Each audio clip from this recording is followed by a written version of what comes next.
2 Kings chapter 1. After Ahab's death, Moab rebelled against Israel. Now Ahaziah had fallen through the lattice of his upper room in Samaria and injured himself. So he sent messengers, saying to them, Go and consult Baal-zebub, the god of Ekron, to see if I will recover from this injury. But the angel of the Lord said to Elijah the Tishbite, Go up and meet the messengers of the king of Samaria, and ask them, Is it because there is no God in Israel that you are going off to consult Baal-zebub, the god of Ekron? Therefore this is what the Lord says, You will not leave the bed you are lying on. You will certainly die. So Elijah went. When the messengers returned to the king, he asked them, Why have you come back? A man came to meet us, they replied, and he said to us, Go back to the king who sent you, and tell him, This is what the Lord says. Is it because there is no God in Israel that you are sending men to consult Baal-zebub, the god of Ekron? Therefore you will not leave the bed you are lying on. You will certainly die. The king asked them, What kind of man was it who came to meet you and told you this? They replied, He was a man with a garment of hair and with a leather belt around his waist. The king said, That was Elijah the Tishbite. Then he sent to Elijah a captain with his company of 50 men.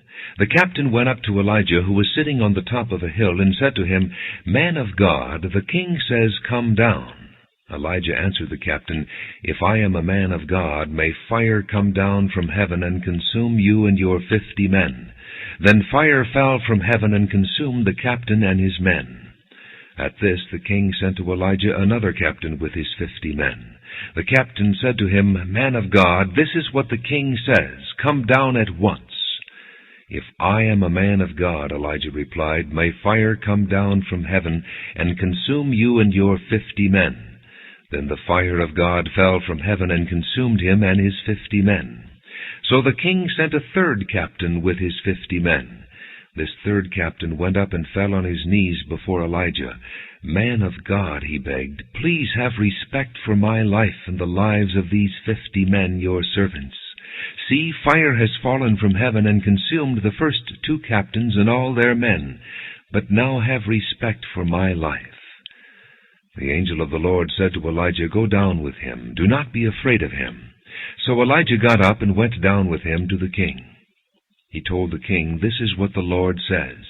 Is it because there is no God in Israel for you to consult that you have sent messengers to consult Baal-zebub, the god of Ekron? Because you have done this, you will never leave the bed you are lying on. You will certainly die. So he died according to the word of the Lord that Elijah had spoken. Because Ahaziah had no son, Joram succeeded him as king in the 2nd year of Jehoram, son of Jehoshaphat, king of Judah. As for all the other events of Ahaziah's reign and what he did, are they not written in the book of the annals of the kings of Israel? 2 Kings chapter 2. When the Lord was about to take Elijah up to heaven in a whirlwind, Elijah and Elisha were on their way from Gilgal. Elijah said to Elisha, Stay here, the Lord has sent me to Bethel.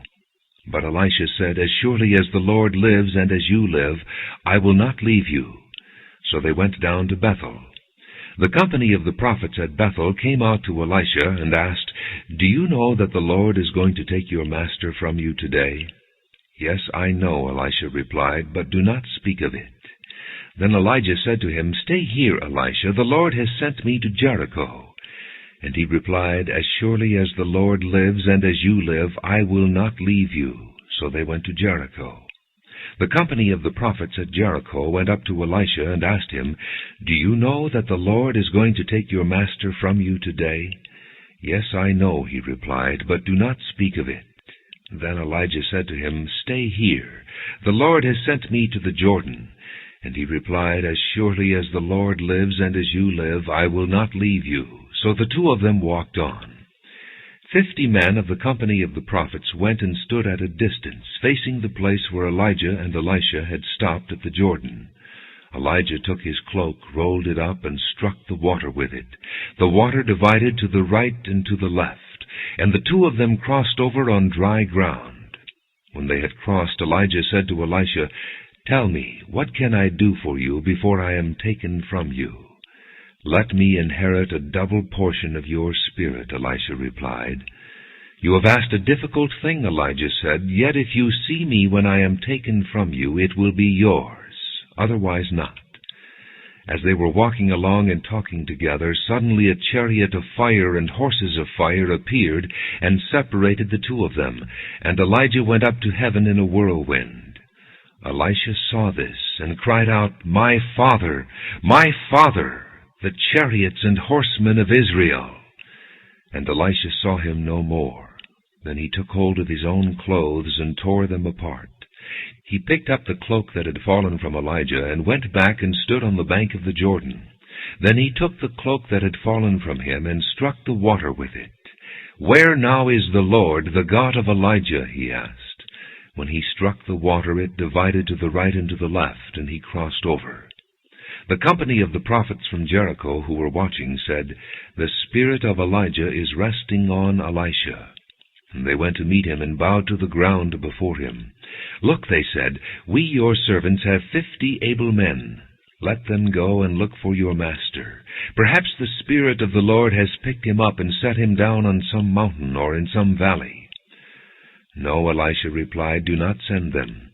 But they persisted until he was too ashamed to refuse. So he said, "Send them." And they sent 50 men who searched for 3 days but did not find him. When they returned to Elisha, who was staying in Jericho, he said to them, "Didn't I tell you not to go?" The men of the city said to Elisha, "Look, our lord, this town is well situated as you can see, but the water is bad and the land is unproductive." "Bring me a new bowl," he said, "and put salt in it." So they brought it to him. Then he went out to the spring and threw the salt into it, saying, "This is what the Lord says, I have healed this water. Never again will it cause death or make the land unproductive." And the water has remained wholesome to this day, according to the word Elisha had spoken. From there Elisha went up to Bethel. And as he was walking along the road, some youths came out of the town and jeered at him. "Go on up, you bald head," they said. "Go on up, you bald head." He turned around, looked at them, and called down a curse on them in the name of the Lord. Then 2 bears came out of the woods and mauled 42 of the youths. And he went on to Mount Carmel, and from there returned to Samaria. 2 Kings chapter 3. Joram, son of Ahab, became king of Israel in Samaria in the 18th year of Jehoshaphat, king of Judah, and he reigned 12 years. He did evil in the eyes of the Lord, but not as his father and mother had done. He got rid of the sacred stone of Baal that his father had made. Nevertheless, he clung to the sins of Jeroboam, son of Nebat, which he had caused Israel to commit. He did not turn away from them. Now Mesha, king of Moab, raised sheep, and he had to supply the king of Israel with 100,000 lambs and with the wool of 100,000 rams. But after Ahab died, the king of Moab rebelled against the king of Israel. So at that time King Joram set out from Samaria and mobilized all Israel. He also sent this message to Jehoshaphat, king of Judah: "The king of Moab has rebelled against me. Will you go with me to fight against Moab?" "I will go with you," he replied. "I am as you are, my people as your people, my horses as your horses." "By what route shall we attack?" he asked. "Through the desert of Edom," he answered. So the king of Israel set out with the king of Judah and the king of Edom. After a roundabout march of 7 days, the army had no more water for themselves or for the animals with them. "What?" exclaimed the king of Israel. "Has the Lord called us 3 kings together only to hand us over to Moab?" But Jehoshaphat asked, "Is there no prophet of the Lord here, that we may inquire of the Lord through him?" An officer of the king of Israel answered, "Elisha, son of Shaphat, is here. He used to pour water on the hands of Elijah." Jehoshaphat said, "The word of the Lord is with him." So the king of Israel and Jehoshaphat and the king of Edom went down to him. Elisha said to the king of Israel, "What do we have to do with each other? Go to the prophets of your father and the prophets of your mother." "No," the king of Israel answered, "because it was the Lord who called us 3 kings together to hand us over to Moab." Elisha said, "As surely as the Lord Almighty lives, whom I serve, if I did not have respect for the presence of Jehoshaphat king of Judah, I would not look at you or even notice you. But now bring me a harpist." While the harpist was playing, the hand of the Lord came upon Elisha, and he said, "This is what the Lord says, make this valley full of ditches, for this is what the Lord says, you will see neither wind nor rain. Yet this valley will be filled with water, and you, your cattle, and your other animals will drink. This is an easy thing in the eyes of the Lord. He will also hand Moab over to you. You will overthrow every fortified city and every major town. You will cut down every good tree, stop up all the springs, and ruin every good field with stones." The next morning, about the time for offering the sacrifice, there it was, water flowing from the direction of Edom, and the land was filled with water. Now all the Moabites had heard that the kings had come to fight against them. So every man, young and old, who could bear arms, was called up and stationed on the border. When they got up early in the morning, the sun was shining on the water. To the Moabites across the way, the water looked red, like blood. "That's blood," they said. "Those kings must have fought and slaughtered each other. Now to the plunder, Moab." But when the Moabites came to the camp of Israel, the Israelites rose up and fought them until they fled. And the Israelites invaded the land and slaughtered the Moabites. They destroyed the towns, and each man threw a stone on every good field until it was covered. They stopped up all the springs and cut down every good tree. Only Kir-Hareseth was left with its stones in place, but men armed with slings surrounded it and attacked it as well. When the king of Moab saw that the battle had gone against him, he took with him 700 swordsmen to break through to the king of Edom, but they failed. Then he took his firstborn son, who was to succeed him as king, and offered him as a sacrifice on the city wall. The fury against Israel was great. They withdrew and returned to their own land. 2 Kings chapter 4. The wife of a man from the company of the prophets cried out to Elisha, "Your servant my husband is dead, and you know that he revered the Lord. But now his creditor is coming to take my 2 boys as his slaves." Elisha replied to her, "How can I help you? Tell me, what do you have in your house?" "Your servant has nothing there at all," she said, "except a little oil."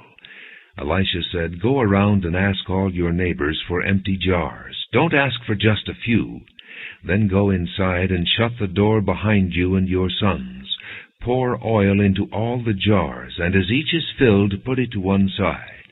She left him, and afterward shut the door behind her and her sons. They brought the jars to her, and she kept pouring. When all the jars were full, she said to her son, "Bring me another one." But he replied, "There is not a jar left." Then the oil stopped flowing. She went and told the man of God, and he said, "Go, sell the oil and pay your debts. You and your sons can live on what is left." One day Elisha went to Shunem, and a well-to-do woman was there who urged him to stay for a meal. So whenever he came by, he stopped there to eat. She said to her husband, "I know that this man who often comes our way is a holy man of God.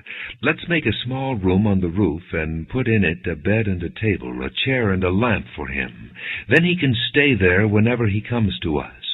One day when Elisha came, he went up to his room and lay down there. He said to his servant Gehazi, "Call the Shunammite." So he called her, and she stood before him. Elisha said to him, "Tell her you have gone to all this trouble for us. Now what can be done for you? Can we speak on your behalf to the king or the commander of the army?" She replied, "I have a home among my own people." "What can be done for her?" Elisha asked. Gehazi said, "Well, she has no son, and her husband is old." Then Elisha said, "Call her." So he called her, and she stood in the doorway. "About this time next year," Elisha said, "you will hold a son in your arms." "No, my lord," she objected. "Don't mislead your servant, O man of God." But the woman became pregnant, and the next year about that time she gave birth to a son, just as Elisha had told her. The child grew, and one day he went out to his father who was with the reapers. My head, he said to his father. His father told a servant, Carry him to his mother. After the servant had lifted him up and carried him to his mother, the boy sat on her lap until noon, and then he died. She went up and laid him on the bed of the man of God, then shut the door and went out. She called her husband and said, Please send me one of the servants and a donkey, so I can go to the man of God quickly and return. Why go to him today, he asked. It's not the new moon or the Sabbath. It's all right, she said. She saddled the donkey and said to her servant, Lead on, don't slow down for me unless I tell you. So she set out and came to the man of God at Mount Carmel. When he saw her in the distance, the man of God said to his servant Gehazi, Look, there's the Shunammite. Run to meet her and ask her, Are you all right? Is your husband all right? Is your child all right? Everything is all right, she said. When she reached the man of God at the mountain, she took hold of his feet. Gehazi came over to push her away, but the man of God said, Leave her alone. She is in bitter distress, but the Lord has hidden it from me, and has not told me why. Did I ask you for a son, my Lord? She said. Didn't I tell you, Don't raise my hopes? Elisha said to Gehazi, Tuck your cloak in your belt, take my staff in your hand, and run. If you meet anyone, do not greet him, and if anyone greets you, do not answer. Lay my staff on the boy's face. But the child's mother said, As surely as the Lord lives and as you live, I will not leave you. So he got up and followed her. Gehazi went on ahead and laid the staff on the boy's face, but there was no sound or response. So Gehazi went back to meet Elisha and told him, The boy has not awakened. When Elisha reached the house, there was the boy lying dead on his couch. He went in, shut the door on the two of them, and prayed to the Lord. Then he got on the bed and lay upon the boy, mouth to mouth, eyes to eyes, hands to hands. As he stretched himself out upon him, the boy's body grew warm. Elisha turned away and walked back and forth in the room, and then got on the bed and stretched out upon him once more. The boy sneezed 7 times and opened his eyes. Elisha summoned Gehazi and said, Call the Shunammite. And he did. When she came, he said, Take your son. She came in, fell at his feet, and bowed to the ground. Then she took her son and went out. Elisha returned to Gilgal, and there was a famine in that region. While the company of the prophets was meeting with him, he said to his servant, Put on the large pot and cook some stew for these men. One of them went out into the fields to gather herbs and found a wild vine. He gathered some of its gourds and filled the fold of his cloak. When he returned, he cut them up into the pot of stew, though no one knew what they were. The stew was poured out for the men, but as they began to eat it, they cried out, O man of God, there is death in the pot, and they could not eat it.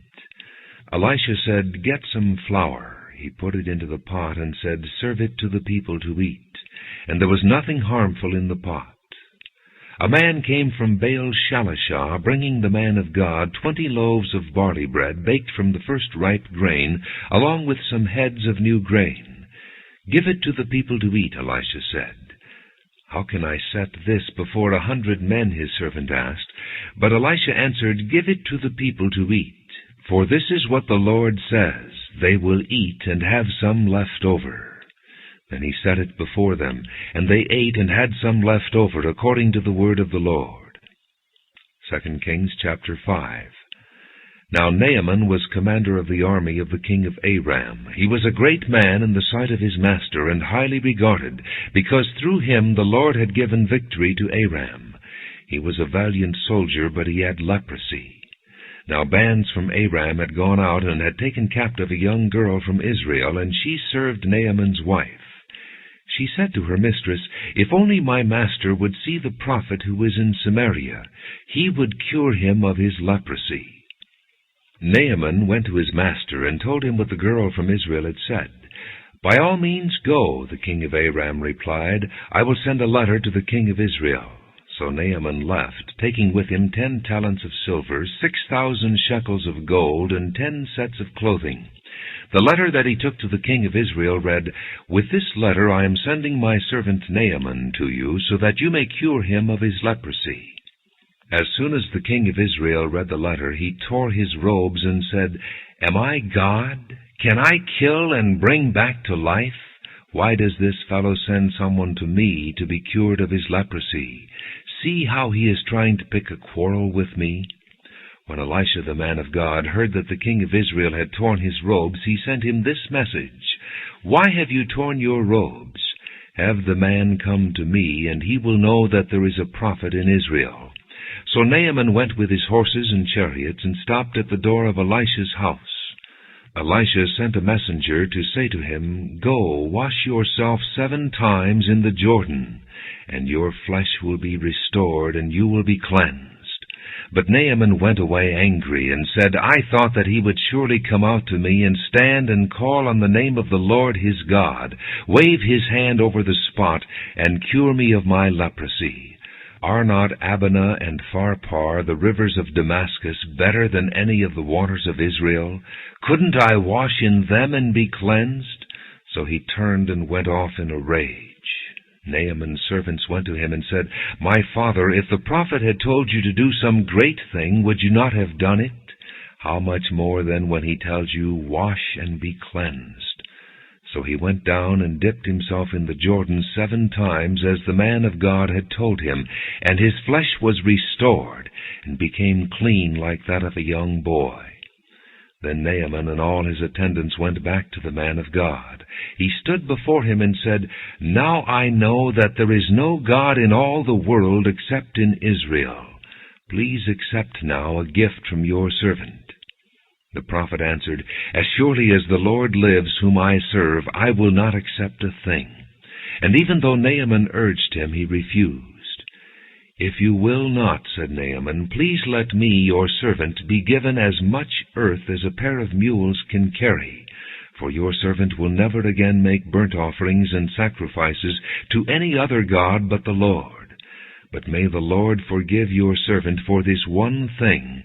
When my master enters the temple of Rimmon to bow down, and he is leaning on my arm, and I bow there also, when I bow down in the temple of Rimmon, may the Lord forgive your servant for this." "Go in peace," Elisha said. After Naaman had traveled some distance, Gehazi, the servant of Elisha the man of God, said to himself, "My master was too easy on Naaman this Aramean by not accepting from him what he brought. As surely as the Lord lives, I will run after him and get something from him." So Gehazi hurried after Naaman. When Naaman saw him running toward him, he got down from the chariot to meet him. "Is everything all right?" he asked. "Everything is all right," Gehazi answered. "My master sent me to say, 2 young men from the company of the prophets have just come to me from the hill country of Ephraim. Please give them a talent of silver and 2 sets of clothing." "By all means, take 2 talents," said Naaman. He urged Gehazi to accept them, and then tied up the 2 talents of silver in 2 bags with 2 sets of clothing. He gave them to 2 of his servants, and they carried them ahead of Gehazi. When Gehazi came to the hill, he took the things from the servants and put them away in the house. He sent the men away, and they left. Then he went in and stood before his master Elisha. "Where have you been, Gehazi?" Elisha asked. "Your servant didn't go anywhere," Gehazi answered. But Elisha said to him, "Was not my spirit with you when the man got down from his chariot to meet you? Is this the time to take money or to accept clothes, olive groves, vineyards, flocks, herds, or men servants and maidservants? Naaman's leprosy will cling to you and to your descendants forever." Then Gehazi went from Elisha's presence, and he was leprous, as white as snow. 2 Kings chapter 6. The company of the prophets said to Elisha, "Look, the place where we meet with you is too small for us. Let us go to the Jordan, where each of us can get a pole, and let us build a place there for us to live." And he said, "Go." Then one of them said, "Won't you please come with your servants?" "I will," Elisha replied, and he went with them. They went to the Jordan and began to cut down trees. As one of them was cutting down a tree, the iron axe head fell into the water. "Oh, my Lord," he cried out, "it was borrowed." The man of God asked, "Where did it fall?" When he showed him the place, Elisha cut a stick and threw it there, and made the iron float. "Lift it out," he said. Then the man reached out his hand and took it. Now the king of Aram was at war with Israel. After conferring with his officers, he said, "I will set up my camp in such and such a place." The man of God sent word to the king of Israel, "Beware of passing that place, because the Arameans are going down there." So the king of Israel checked on the place indicated by the man of God. Time and again Elisha warned the king so that he was on his guard in such places. This enraged the king of Aram. He summoned his officers and demanded of them, "Will you not tell me which of us is on the side of the king of Israel?" "None of us, my lord the king," said one of his officers. "But Elisha the prophet who is in Israel tells the king of Israel the very words you speak in your bedroom." "Go find out where he is," the king ordered, "so I can send men and capture him." The report came back, "He is in Dothan." Then he sent horses and chariots and a strong force there. They went by night and surrounded the city. When the servant of the man of God got up and went out early the next morning, an army with horses and chariots had surrounded the city. "Oh, my Lord, what shall we do?" the servant asked. "Don't be afraid," the prophet answered. "Those who are with us are more than those who are with them." And Elisha prayed, "O Lord, open his eyes so he may see." Then the Lord opened the servant's eyes, and he looked and saw the hills full of horses and chariots of fire all around Elisha. As the enemy came down toward him, Elisha prayed to the Lord, "Strike these people with blindness." So he struck them with blindness, as Elisha had asked. Elisha told them, "This is not the road, and this is not the city. Follow me, and I will lead you to the man you are looking for." And he led them to Samaria. After they entered the city, Elisha said, "Lord, open the eyes of these men so they can see." Then the Lord opened their eyes, and they looked, and there they were inside Samaria. When the king of Israel saw them, he asked Elisha, "Shall I kill them, my father? Shall I kill them?" "Do not kill them," he answered. "Would you kill men you have captured with your own sword or bow? Set food and water before them, so that they may eat and drink, and then go back to their master." So he prepared a great feast for them, and after they had finished eating and drinking, he sent them away, and they returned to their master. So the bands from Aram stopped raiding Israel's territory. Sometime later, Ben-Hadad, king of Aram, mobilized his entire army and marched up and laid siege to Samaria. There was a great famine in the city. The siege lasted so long that a donkey's head sold for 80 shekels of silver, and a quarter of a cab of seed pods for 5 shekels. As the king of Israel was passing by on the wall, a woman cried to him, "Help me, my lord the king." The king replied, "If the Lord does not help you, where can I get help for you? From the threshing floor? From the winepress?" Then he asked her, "What's the matter?" She answered, "This woman said to me, 'Give up your son, so we may eat him today, and tomorrow we'll eat my son.' So we cooked my son and ate him. The next day I said to her, 'Give up your son, so we may eat him.' But she had hidden him." When the king heard the woman's words, he tore his robes. As he went along the wall, the people looked, and there, underneath, he had sackcloth on his body. He said, "May God deal with me, be it ever so severely, if the head of Elisha son of Shaphat remains on his shoulders today." Now Elisha was sitting in his house, and the elders were sitting with him. The king sent a messenger ahead, but before he arrived, Elisha said to the elders, "Don't you see how this murderer is sending someone to cut off my head? Look, when the messenger comes, shut the door and hold it shut against him. Is not the sound of his master's footsteps behind him?" While he was still talking to them, the messenger came down to him, and the king said, "This disaster is from the Lord. Why should I wait for the Lord any longer?" 2 Kings chapter 7. Elisha said, "Hear the word of the Lord. "This is what the Lord says, About this time tomorrow a seah of flour will sell for a shekel, and 2 seahs of barley for a shekel at the gate of Samaria." The officer on whose arm the king was leaning said to the man of God, "Look, even if the Lord should open the floodgates of the heavens, could this happen?" "You will see it with your own eyes," answered Elisha, "but you will not eat any of it." Now there were 4 men with leprosy at the entrance of the city gate. They said to each other, "Why stay here until we die? If we say, 'We'll go into the city,' the famine is there and we will die. And if we stay here, we will die. So let's go over to the camp of the Arameans and surrender. If they spare us, we live. If they kill us, then we die." At dusk they got up and went to the camp of the Arameans. When they reached the edge of the camp, not a man was there, for the Lord had caused the Arameans to hear the sound of chariots and horses and a great army, so that they said to one another, "Look, the king of Israel has hired the Hittite and Egyptian kings to attack us."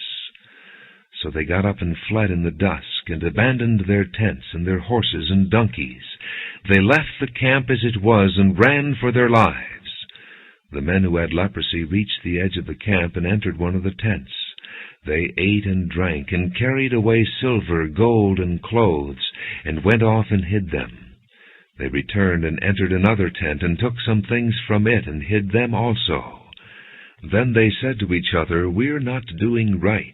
This is a day of good news, and we are keeping it to ourselves. If we wait until daylight, punishment will overtake us. Let's go at once and report this to the royal palace."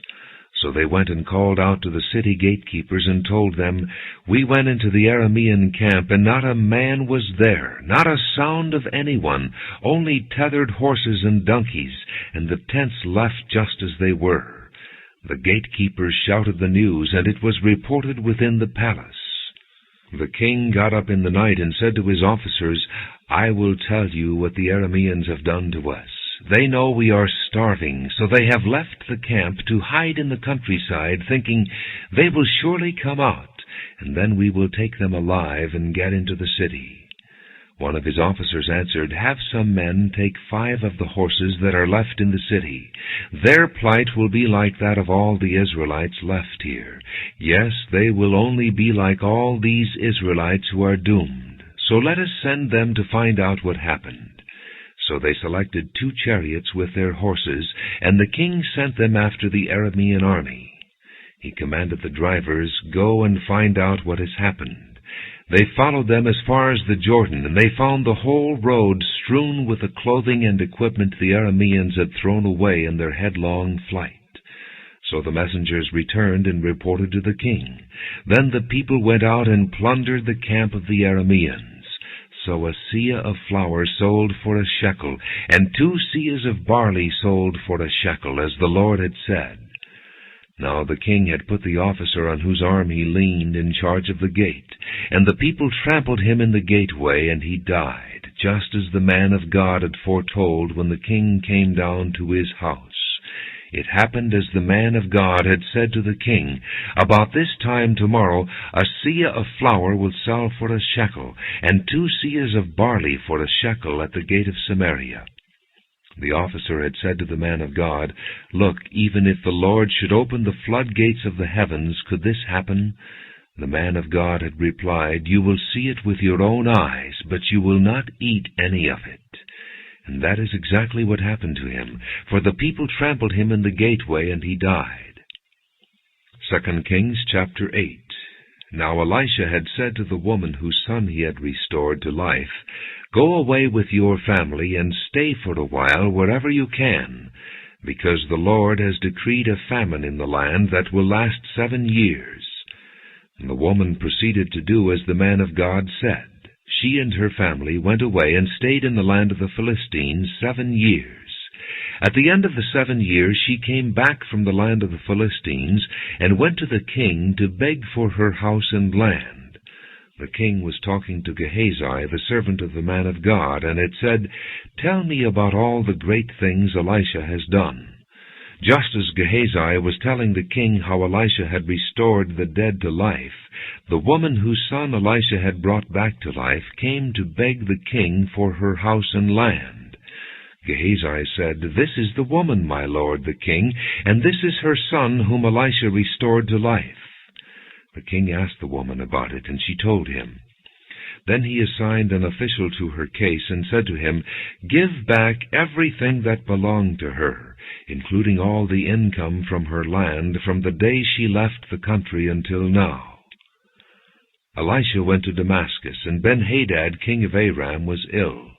When the king was told, "The man of God has come all the way up here," he said to Hazael, "Take a gift with you and go to meet the man of God. Consult the Lord through him. Ask him, 'Will I recover from this illness?'" Hazael went to meet Elisha, taking with him as a gift 40 camel loads of all the finest wares of Damascus.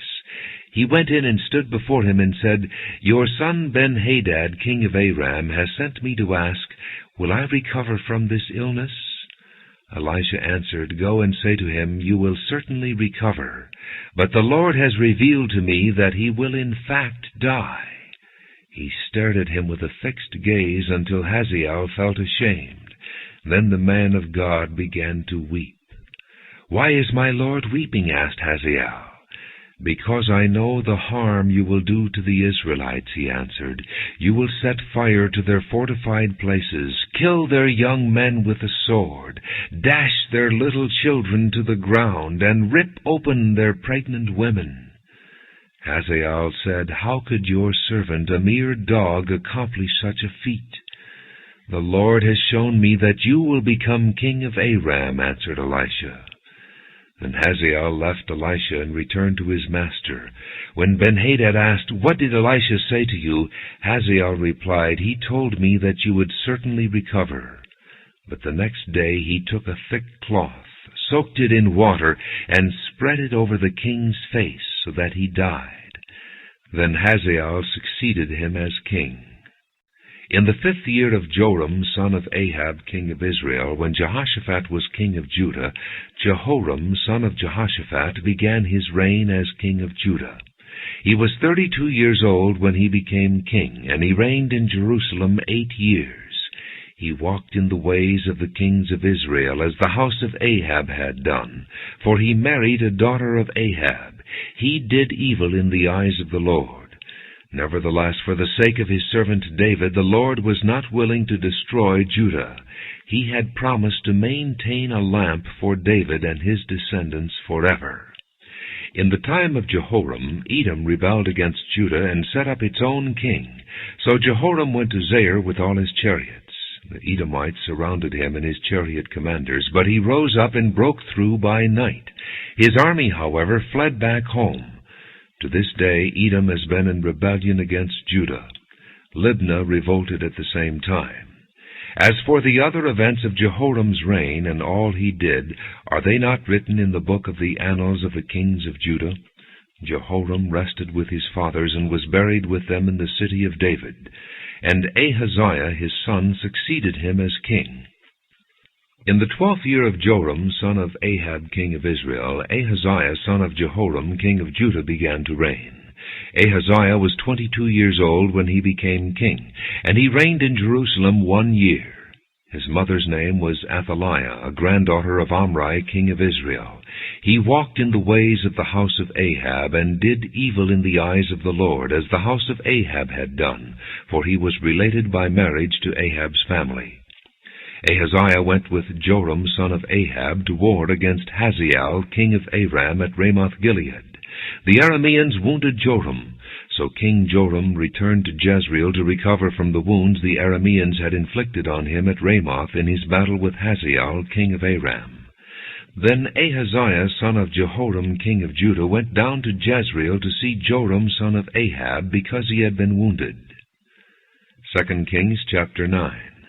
The prophet Elisha summoned a man from the company of the prophets and said to him, "Tuck your cloak into your belt, take this flask of oil with you, and go to Ramoth-Gilead. When you get there, look for Jehu, son of Jehoshaphat, the son of Nimshi. Go to him, get him away from his companions, and take him into an inner room. Then take the flask and pour the oil on his head and declare, 'This is what the Lord says, I anoint you king over Israel.' Then open the door and run. Don't delay." So the young man, the prophet, went to Ramoth-Gilead. When he arrived, he found the army officers sitting together. "I have a message for you, commander," he said. "For which of us?" asked Jehu. "For you, commander," he replied.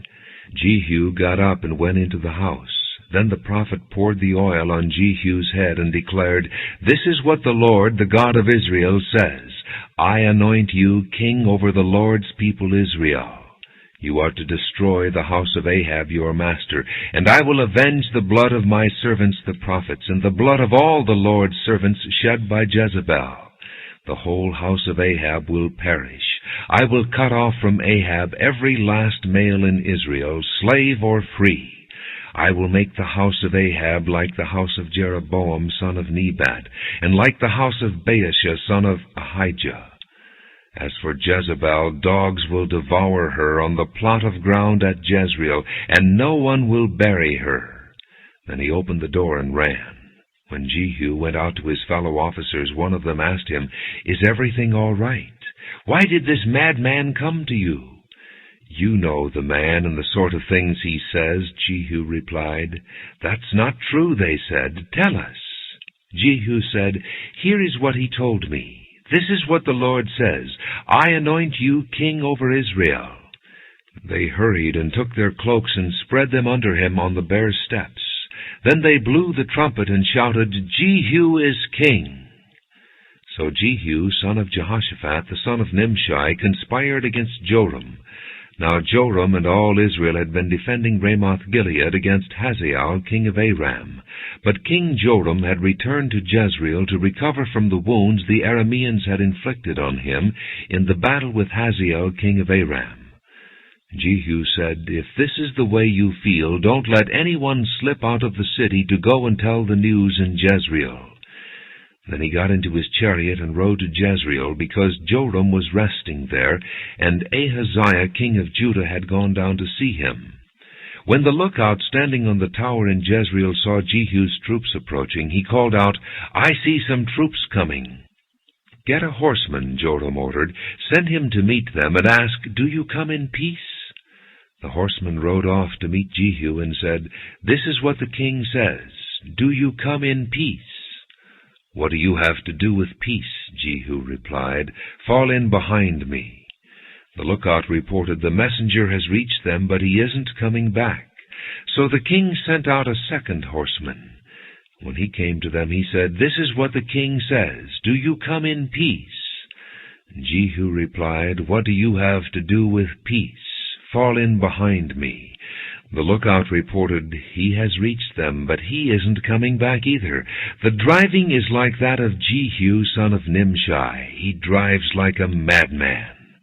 "Hitch up my chariot," Joram ordered. And when it was hitched up, Joram, king of Israel, and Ahaziah, king of Judah, rode out, each in his own chariot, to meet Jehu. They met him at the plot of ground that had belonged to Naboth the Jezreelite. When Joram saw Jehu, he asked, "Have you come in peace, Jehu?" "How can there be peace?" Jehu replied, "as long as all the idolatry and witchcraft of your mother Jezebel abound." Joram turned about and fled, calling out to Ahaziah, "Treachery, Ahaziah!"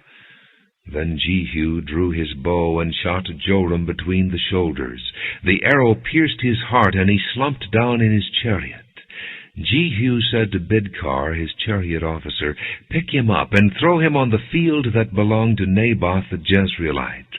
Remember how you and I were riding together in chariots behind Ahab his father, when the Lord made this prophecy about him, 'Yesterday I saw the blood of Naboth and the blood of his sons, declares the Lord, and I will surely make you pay for it on this plot of ground, declares the Lord.'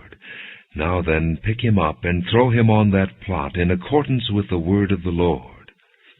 When Ahaziah, king of Judah, saw what had happened, he fled up the road to Beth-Hagan. Jehu chased him, shouting, "Kill him too!" They wounded him in his chariot on the way up to Gur near Ibleam, but he escaped to Megiddo and died there. His servants took him by chariot to Jerusalem, and buried him with his fathers in his tomb in the city of David. In the 11th year of Joram son of Ahab, Ahaziah had become king of Judah. Then Jehu went to Jezreel. When Jezebel heard about it, she painted her eyes, arranged her hair, and looked out of a window. As Jehu entered the gate, she asked, "Have you come in peace, Zimri, you murderer of your master?" He looked up at the window and called out, "Who is on my side? Who?" 2 or 3 eunuchs looked down at him. "Throw her down," Jehu said. So they threw her down, and some of her blood spattered the wall and the horses as they trampled her underfoot. Jehu went in and ate and drank. "Take care of that cursed woman," he said, "and bury her, for she was a king's daughter." But when they went out to bury her, they found nothing except her skull, her feet, and her hands. They went back and told Jehu, who said, "This is the word of the Lord that he spoke through his servant Elijah the Tishbite. On the plot of ground at Jezreel, dogs will devour Jezebel's flesh. Jezebel's body will be like refuse on the ground in the plot at Jezreel, so that no one will be able to say, 'This is Jezebel.'" 2 Kings chapter 10. Now there were in Samaria 70 sons of the house of Ahab. So Jehu wrote letters and sent them to Samaria, to the officials of Jezreel, to the elders, and to the guardians of Ahab's children. He said, "As soon as this letter reaches you, since your master's sons are with you, and you have chariots and horses, a fortified city and weapons, choose the best and most worthy of your master's sons, and set him on his father's throne. Then fight for your master's house." But they were terrified and said, "If 2 kings could not resist him, how can we?" So the palace administrator, the city governor, the elders, and the guardians sent this message to Jehu: "We are your servants, and we will do anything you say. We will not appoint anyone as king. You do whatever you think best." Then Jehu wrote them a second letter, saying, "If you are on my side and will obey me, take the heads of your master's sons, and come to me in Jezreel by this time tomorrow." Now the royal princes, 70 of them, were with the leading men of the city, who were rearing them. When the letter arrived, these men took the princes and slaughtered all 70 of them. They put their heads in baskets and sent them to Jehu in Jezreel. When the messenger arrived, he told Jehu, "They have brought the heads of the princes." Then Jehu ordered, "Put them in 2 piles at the entrance of the city gate until morning." The next morning Jehu went out. He stood before all the people and said, "You are innocent. It was I who conspired against my master and killed him. But who killed all these? Know then that not a word the Lord has spoken against the house of Ahab will fail. The Lord has done what he promised through his servant Elijah." So Jehu killed everyone in Jezreel who remained in the house of Ahab, as well as all his chief men, his close friends, and his priests, leaving him no survivor. Jehu then set out and went toward Samaria. At Beth-Eked of the shepherds, he met some relatives of Ahaziah king of Judah, and asked, "Who are you?" They said, "We are relatives of Ahaziah, and we have come down to greet the families of the king and of the queen mother." "Take them alive," he ordered. So they took them alive and slaughtered them by the well of Beth-Eked, 42 men. He left no survivor. After he left there, he came upon Jehonadab, son of Rechab, who was on his way to meet him. Jehu greeted him and said, "Are you in accord with me as I am with you?" "I am," Jehonadab answered. "If so," said Jehu, "give me your hand." So he did, and Jehu helped him up into the chariot. Jehu said, "Come with me and see my zeal for the Lord." Then he had him ride along in his chariot. When Jehu came to Samaria, he killed all who were left there of Ahab's family. He destroyed them according to the word of the Lord spoken to Elijah. Then Jehu brought all the people together and said to them, "Ahab served Baal a little. Jehu will serve him much. Now summon all the prophets of Baal, all his ministers and all his priests. See that no one is missing, because I am going to hold a great sacrifice for Baal. Anyone who fails to come will no longer live." But Jehu was acting deceptively in order to destroy the ministers of Baal. Jehu said, "Call an assembly in honor of Baal." So they proclaimed it. Then he sent word throughout Israel, and all the ministers of Baal came. Not one stayed away. They crowded into the temple of Baal until it was full from one end to the other. And Jehu said to the keeper of the wardrobe, "Bring robes for all the ministers of Baal." So he brought out robes for them. Then Jehu and Jehonadab, son of Rechab, went into the temple of Baal.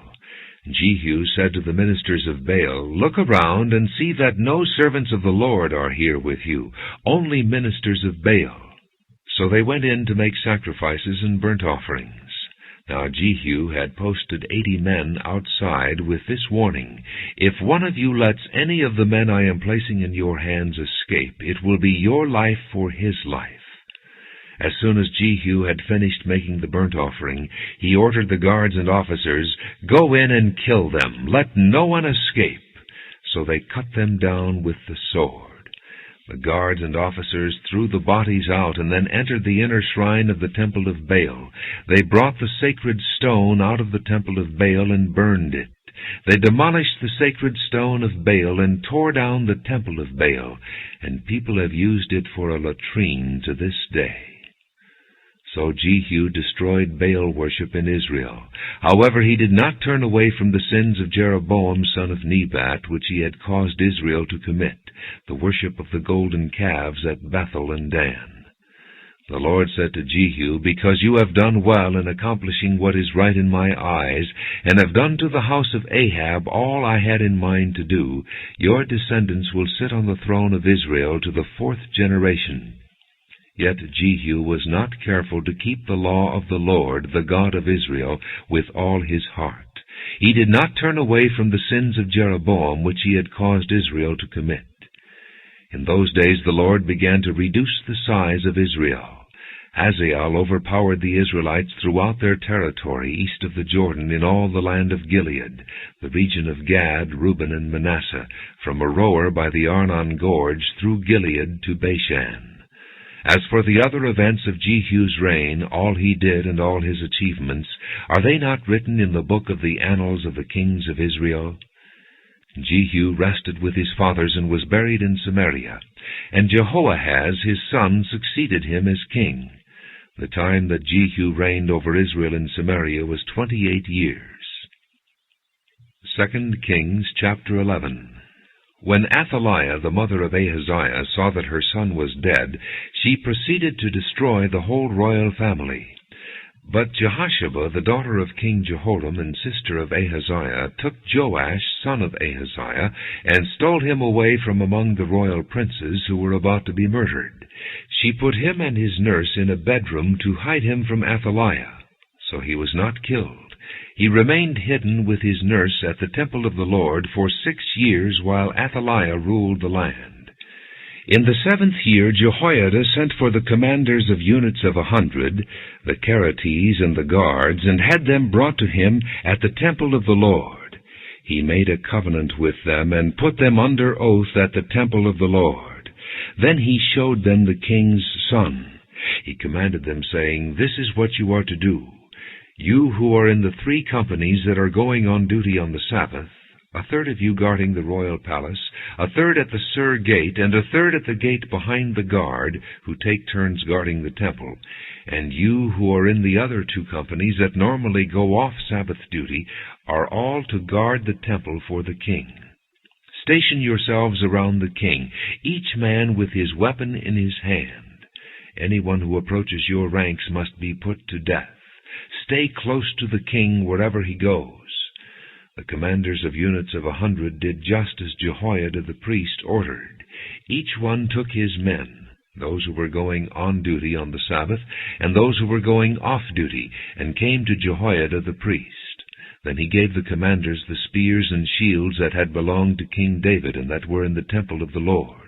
The guards, each with his weapon in his hand, stationed themselves around the king, near the altar and the temple, from the south side to the north side of the temple. Jehoiada brought out the king's son and put the crown on him. He presented him with a copy of the covenant, and proclaimed him king. They anointed him, and the people clapped their hands and shouted, "Long live the king!" When Athaliah heard the noise made by the guards and the people, she went to the people at the temple of the Lord. She looked, and there was the king, standing by the pillar as the custom was. The officers and the trumpeters were beside the king, and all the people of the land were rejoicing and blowing trumpets. Then Athaliah tore her robes and called out, "Treason! Treason!" Jehoiada the priest ordered the commanders of units of 100 who were in charge of the troops, "Bring her out between the ranks, and put to the sword anyone who follows her." For the priest had said, "She must not be put to death in the temple of the Lord." So they seized her as she reached the place where the horses entered the palace grounds, and there she was put to death. Jehoiada then made a covenant between the Lord and the king and people, that they would be the Lord's people. He also made a covenant between the king and the people. All the people of the land went to the temple of Baal and tore it down. They smashed the altars and idols to pieces, and killed Mattan, the priest of Baal, in front of the altars. Then Jehoiada the priest posted guards at the temple of the Lord. He took with him the commanders of hundreds, the Keretes, the guards, and all the people of the land, and together they brought the king down from the temple of the Lord and went into the palace, entering by way of the gate of the guards. The king then took his place on the royal throne, and all the people of the land rejoiced. And the city was quiet, because Athaliah had been slain with the sword at the palace. And Joash was 7 years old when he began to reign. 2 Kings chapter 12. In the 7th year of Jehu, Joash became king, and he reigned in Jerusalem 40 years. His mother's name was Zibiah. She was from Beersheba. Joash did what was right in the eyes of the Lord all the years Jehoiada the priest instructed him. The high places, however, were not removed. The people continued to offer sacrifices and burn incense there. Joash said to the priests, "Collect all the money that is brought as sacred offerings to the temple of the Lord, the money collected in the census, the money received from personal vows, and the money brought voluntarily to the temple. Let every priest receive the money from one of the treasurers, and let it be used to repair whatever damage is found in the temple." But by the 23rd year of King Joash, the priests still had not repaired the temple. Therefore King Joash summoned Jehoiada the priest and the other priests, and asked them, "Why aren't you repairing the damage done to the temple? Take no more money from your treasurers, but hand it over for repairing the temple." The priests agreed that they would not collect any more money from the people, and that they would not repair the temple themselves. Jehoiada the priest took a chest and bored a hole in its lid. He placed it beside the altar on the right side as one enters the temple of the Lord. The priests who guarded the entrance put into the chest all the money that was brought to the temple of the Lord. Whenever they saw that there was a large amount of money in the chest, the royal secretary and the high priest came, counted the money that had been brought into the temple of the Lord, and put it into bags. When the amount had been determined, they gave the money to the men appointed to supervise the work on the temple. With it, they paid those who worked on the temple of the Lord, the carpenters and builders, the masons and stone cutters. They purchased timber and dressed stone for the repair of the temple of the Lord, and met all the other expenses of restoring the temple. The money brought into the temple was not spent for making silver basins, wick trimmers, sprinkling bowls, trumpets, or any other articles of gold or silver for the temple of the Lord. It was paid to the workmen who used it to repair the temple. They did not require an accounting from those to whom they gave the money to pay the workers, because they acted with complete honesty.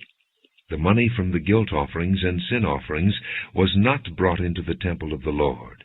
It belonged to the priests. About this time Hazael, king of Aram, went up and attacked Gath and captured it. Then he turned to attack Jerusalem.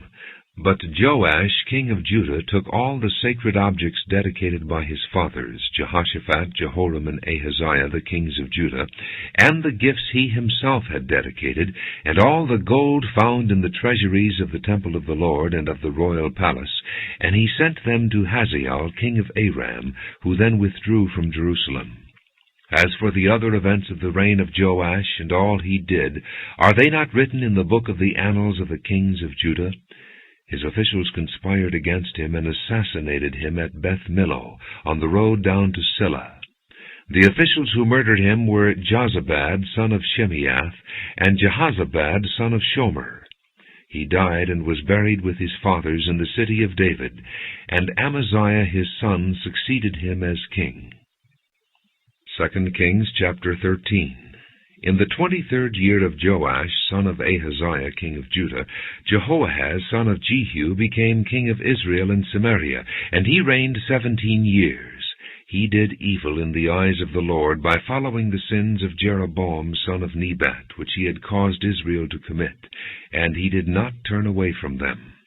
So the Lord's anger burned against Israel, and for a long time he kept them under the power of Hazael, king of Aram, and Ben-Hadad his son. Then Jehoahaz sought the Lord's favor, and the Lord listened to him, for he saw how severely the king of Aram was oppressing Israel. The Lord provided a deliverer for Israel, and they escaped from the power of Aram. So the Israelites lived in their own homes as they had before, but they did not turn away from the sins of the house of Jeroboam, which he had caused Israel to commit. They continued in them. Also the Asherah pole remained standing in Samaria.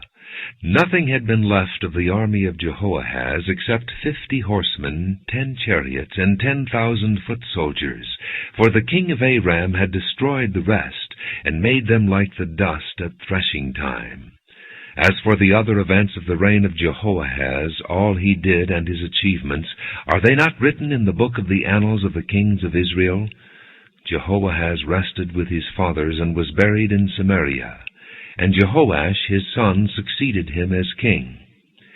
In the 37th year of Joash king of Judah, Jehoash son of Jehoahaz became king of Israel in Samaria, and he reigned 16 years. He did evil in the eyes of the Lord, and did not turn away from any of the sins of Jeroboam son of Nebat, which he had caused Israel to commit. He continued in them. As for the other events of the reign of Jehoash, all he did and his achievements, including his war against Amaziah king of Judah, are they not written in the book of the annals of the kings of Israel? Jehoash rested with his fathers, and Jeroboam succeeded him on the throne. Jehoash was buried in Samaria with the kings of Israel. Now Elisha was suffering from the illness from which he died. Jehoash, king of Israel, went down to see him and wept over him. My father, he cried, the chariots and horsemen of Israel!" Elisha said, "Get a bow and some arrows," and he did so. "Take the bow in your hands," he said to the king of Israel. When he had taken it, Elisha put his hands on the king's hands. "Open the east window," he said, and he opened it. "Shoot," Elisha said, and he shot. "The Lord's arrow of victory, the arrow of victory over Aram," Elisha declared. "You will completely destroy the Arameans at Aphek." Then he said, "Take the arrows," and the king took them. Elisha told him, "Strike the ground." He struck it 3 times and stopped. The man of God was angry with him and said, "You should have struck the ground 5 or 6 times. Then you would have defeated Aram and completely destroyed it. But now you will defeat it only 3 times. Elisha died and was buried. Now Moabite raiders used to enter the country every spring. Once, while some Israelites were burying a man, suddenly they saw a band of raiders. So they threw the man's body into Elisha's tomb. When the body touched Elisha's bones, the man came to life and stood up on his feet. Hazael, king of Aram, oppressed Israel throughout the reign of Jehoahaz. But the Lord was gracious to them and had compassion and showed concern for them because of his covenant with Abraham, Isaac, and Jacob. To this day he has been unwilling to destroy them or banish them from his presence. Hazael king of Aram died, and Ben-Hadad his son succeeded him as king. Then Jehoash son of Jehoahaz recaptured from Ben-Hadad son of Hazael the towns he had taken in battle from his father Jehoahaz. 3 times Jehoash defeated him, and so he recovered the Israelite towns. 2 Kings chapter 14. In the 2nd year of Jehoash, son of Jehoahaz, king of Israel, Amaziah, son of Joash, king of Judah, began to reign. He was 25 years old when he became king, and he reigned in Jerusalem 29 years. His mother's name was Jehoaddin. She was from Jerusalem. He did what was right in the eyes of the Lord, but not as his father David had done. In everything he followed the example of his father Joash. The high places, however, were not removed. The people continued to offer sacrifices and burn incense there. After the kingdom was firmly in his grasp, he executed the officials who had murdered his father the king. Yet he did not put the sons of the assassins to death, in accordance with what is written in the book of the law of Moses, where the Lord commanded, "Fathers shall not be put to death for their children, nor children put to death for their fathers. Each is to die for his own sins." He was the one who defeated 10,000 Edomites in the Valley of Salt, and captured Selah in battle, calling it Joktheel, the name it has to this day. Then Amaziah sent messengers to Jehoash, son of Jehoahaz, the son of Jehu, king of Israel, with the challenge, "Come, meet me face to face." But Jehoash, king of Israel, replied to Amaziah, king of Judah, "A thistle in Lebanon sent a message to a cedar in Lebanon. Give your daughter to my son in marriage." Then a wild beast in Lebanon came along and trampled the thistle underfoot. You have indeed defeated Edom, and now you are arrogant. Glory in your victory, but stay at home. Why ask for trouble and cause your own downfall and that of Judah also? Amaziah, however, would not listen, so Jehoash, king of Israel, attacked. He and Amaziah, king of Judah, faced each other at Beth-Shemesh in Judah. Judah was routed by Israel, and every man fled to his home. And Jehoash, king of Israel, captured Amaziah, king of Judah, the son of Joash, the son of Ahaziah, at Beth-Shemesh. Then Jehoash went to Jerusalem and broke down the wall of Jerusalem from the Ephraim gate to the corner gate, a section about 600 feet long. He took all the gold and silver and all the articles found in the temple of the Lord and in the treasuries of the royal palace. He also took hostages and returned to Samaria. As for the other events of the reign of Jehoash, what he did and his achievements, including his war against Amaziah, king of Judah, are they not written in the book of the annals of the kings of Israel? Jehoash rested with his fathers and was buried in Samaria with the kings of Israel, and Jeroboam his son succeeded him as king. Amaziah, son of Joash, king of Judah, lived for 15 years after the death of Jehoash, son of Jehoahaz, king of Israel. As for the other events of Amaziah's reign, are they not written in the book of the annals of the kings of Judah? They conspired against him in Jerusalem, and he fled to Lachish. But they sent men after him to Lachish, and killed him there. He was brought back by horse, and was buried in Jerusalem with his fathers in the city of David. Then all the people of Judah took Azariah, who was 16 years old, and made him king in place of his father Amaziah. He was the one who rebuilt Elath and restored it to Judah after Amaziah rested with his fathers. In the 15th year of Amaziah, son of Joash, king of Judah, Jeroboam, son of Jehoash, king of Israel, became king in Samaria, and he reigned 41 years. He did evil in the eyes of the Lord, and did not turn away from any of the sins of Jeroboam, son of Nebat, which he had caused Israel to commit. He was the one who restored the boundaries of Israel from Lebo-Hamath to the sea of the Arabah, in accordance with the word of the Lord, the God of Israel, spoken through his servant Jonah, son of Amittai, the prophet from Gath-Hepher. The Lord had seen how bitterly everyone in Israel, whether slave or free, was suffering. There was no one to help them. And since the Lord had not said he would blot out the name of Israel from under heaven, he saved them by the hand of Jeroboam, son of Jehoash. As for the other events of Jeroboam's reign, all he did, and his military achievements, including how he recovered for Israel both Damascus and Hamath, which had belonged to Yodi, are they not written in the book of the annals of the kings of Israel? Jeroboam rested with his fathers, the kings of Israel, and Zechariah his son succeeded him as king. 2 Kings chapter 15. In the 27th year of Jeroboam king of Israel, Azariah son of Amaziah king of Judah began to reign. He was 16 years old when he became king, and he reigned in Jerusalem 52 years. His mother's name was Jecholiah. She was from Jerusalem. He did what was right in the eyes of the Lord, just as his father Amaziah had done.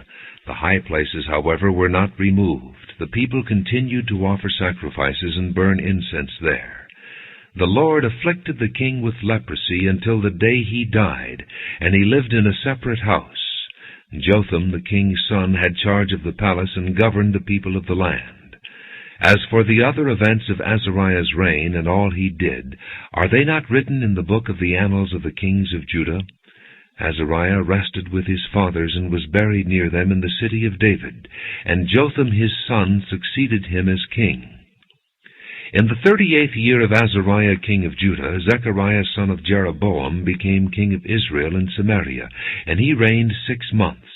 He did evil in the eyes of the Lord, as his fathers had done. He did not turn away from the sins of Jeroboam son of Nebat, which he had caused Israel to commit. Shallum son of Jabesh conspired against Zechariah. He attacked him in front of the people, assassinated him, and succeeded him as king. The other events of Zechariah's reign are written in the book of the annals of the kings of Israel. So the word of the Lord spoken to Jehu was fulfilled. Your descendants will sit on the throne of Israel to the 4th generation. Shallum, son of Jabesh, became king in the 39th year of Uzziah, king of Judah, and he reigned in Samaria 1 month. Then Menahem, son of Gadai, went from Tirzah up to Samaria. He attacked Shallum, son of Jabesh, in Samaria, assassinated him, and succeeded him as king. The other events of Shallum's reign and the conspiracy he led are written in the book of the annals of the kings of Israel. At that time Menahem, starting out from Tirzah, attacked Tiphsah, and everyone in the city and its vicinity, because they refused to open their gates. He sacked Tiphsah and ripped open all the pregnant women. In the 39th year of Azariah king of Judah, Menahem son of Gadai became king of Israel, and he reigned in Samaria 10 years. He did evil in the eyes of the Lord. During his entire reign he did not turn away from the sins of Jeroboam son of Nebat, which he had caused Israel to commit. Then Pul, king of Assyria, invaded the land, and Menahem gave him 1,000 talents of silver to gain his support and strengthen his own hold on the kingdom. Menahem exacted this money from Israel. Every wealthy man had to contribute 50 shekels of silver to be given to the king of Assyria. So the king of Assyria withdrew and stayed in the land no longer. As for the other events of Menahem's reign and all he did, are they not written in the book of the annals of the kings of Israel? Menahem rested with his fathers, and Pekahiah his son succeeded him as king. In the 50th year of Azariah king of Judah, Pekahiah son of Menahem became king of Israel in Samaria, and he reigned 2 years. Pekahiah did evil in the eyes of the Lord. He did not turn away from the sins of Jeroboam son of Nebat, which he had caused Israel to commit. One of his chief officers, Pekah son of Remaliah, conspired against him. Taking 50 men of Gilead with him, he assassinated Pekahiah, along with Argob and Uriah, in the citadel of the royal palace at Samaria. So Pekah killed Pekahiah and succeeded him as king. The other events of Pekahiah's reign and all he did are written in the book of the annals of the kings of Israel.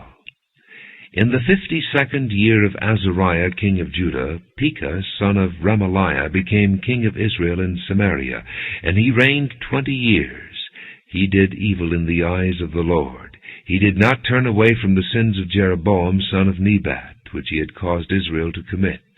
In the time of Pekah, king of Israel, Tiglath-Pileser, king of Assyria, came and took Ijon, Abel-Beth-Maachah, Janoah, Kedesh, and Hazor. He took Gilead and Galilee, including all the land of Naphtali, and deported the people to Assyria. Then Hoshea, son of Elah, conspired against Pekah, son of Remaliah. He attacked and assassinated him, and then succeeded him as king in the 20th year of Jotham, son of Uzziah. As for the other events of Pekah's reign and all he did, are they not written in the book of the annals of the kings of Israel? In the 2nd year of Pekah, son of Remaliah, king of Israel, Jotham, son of Uzziah, king of Judah, began to reign.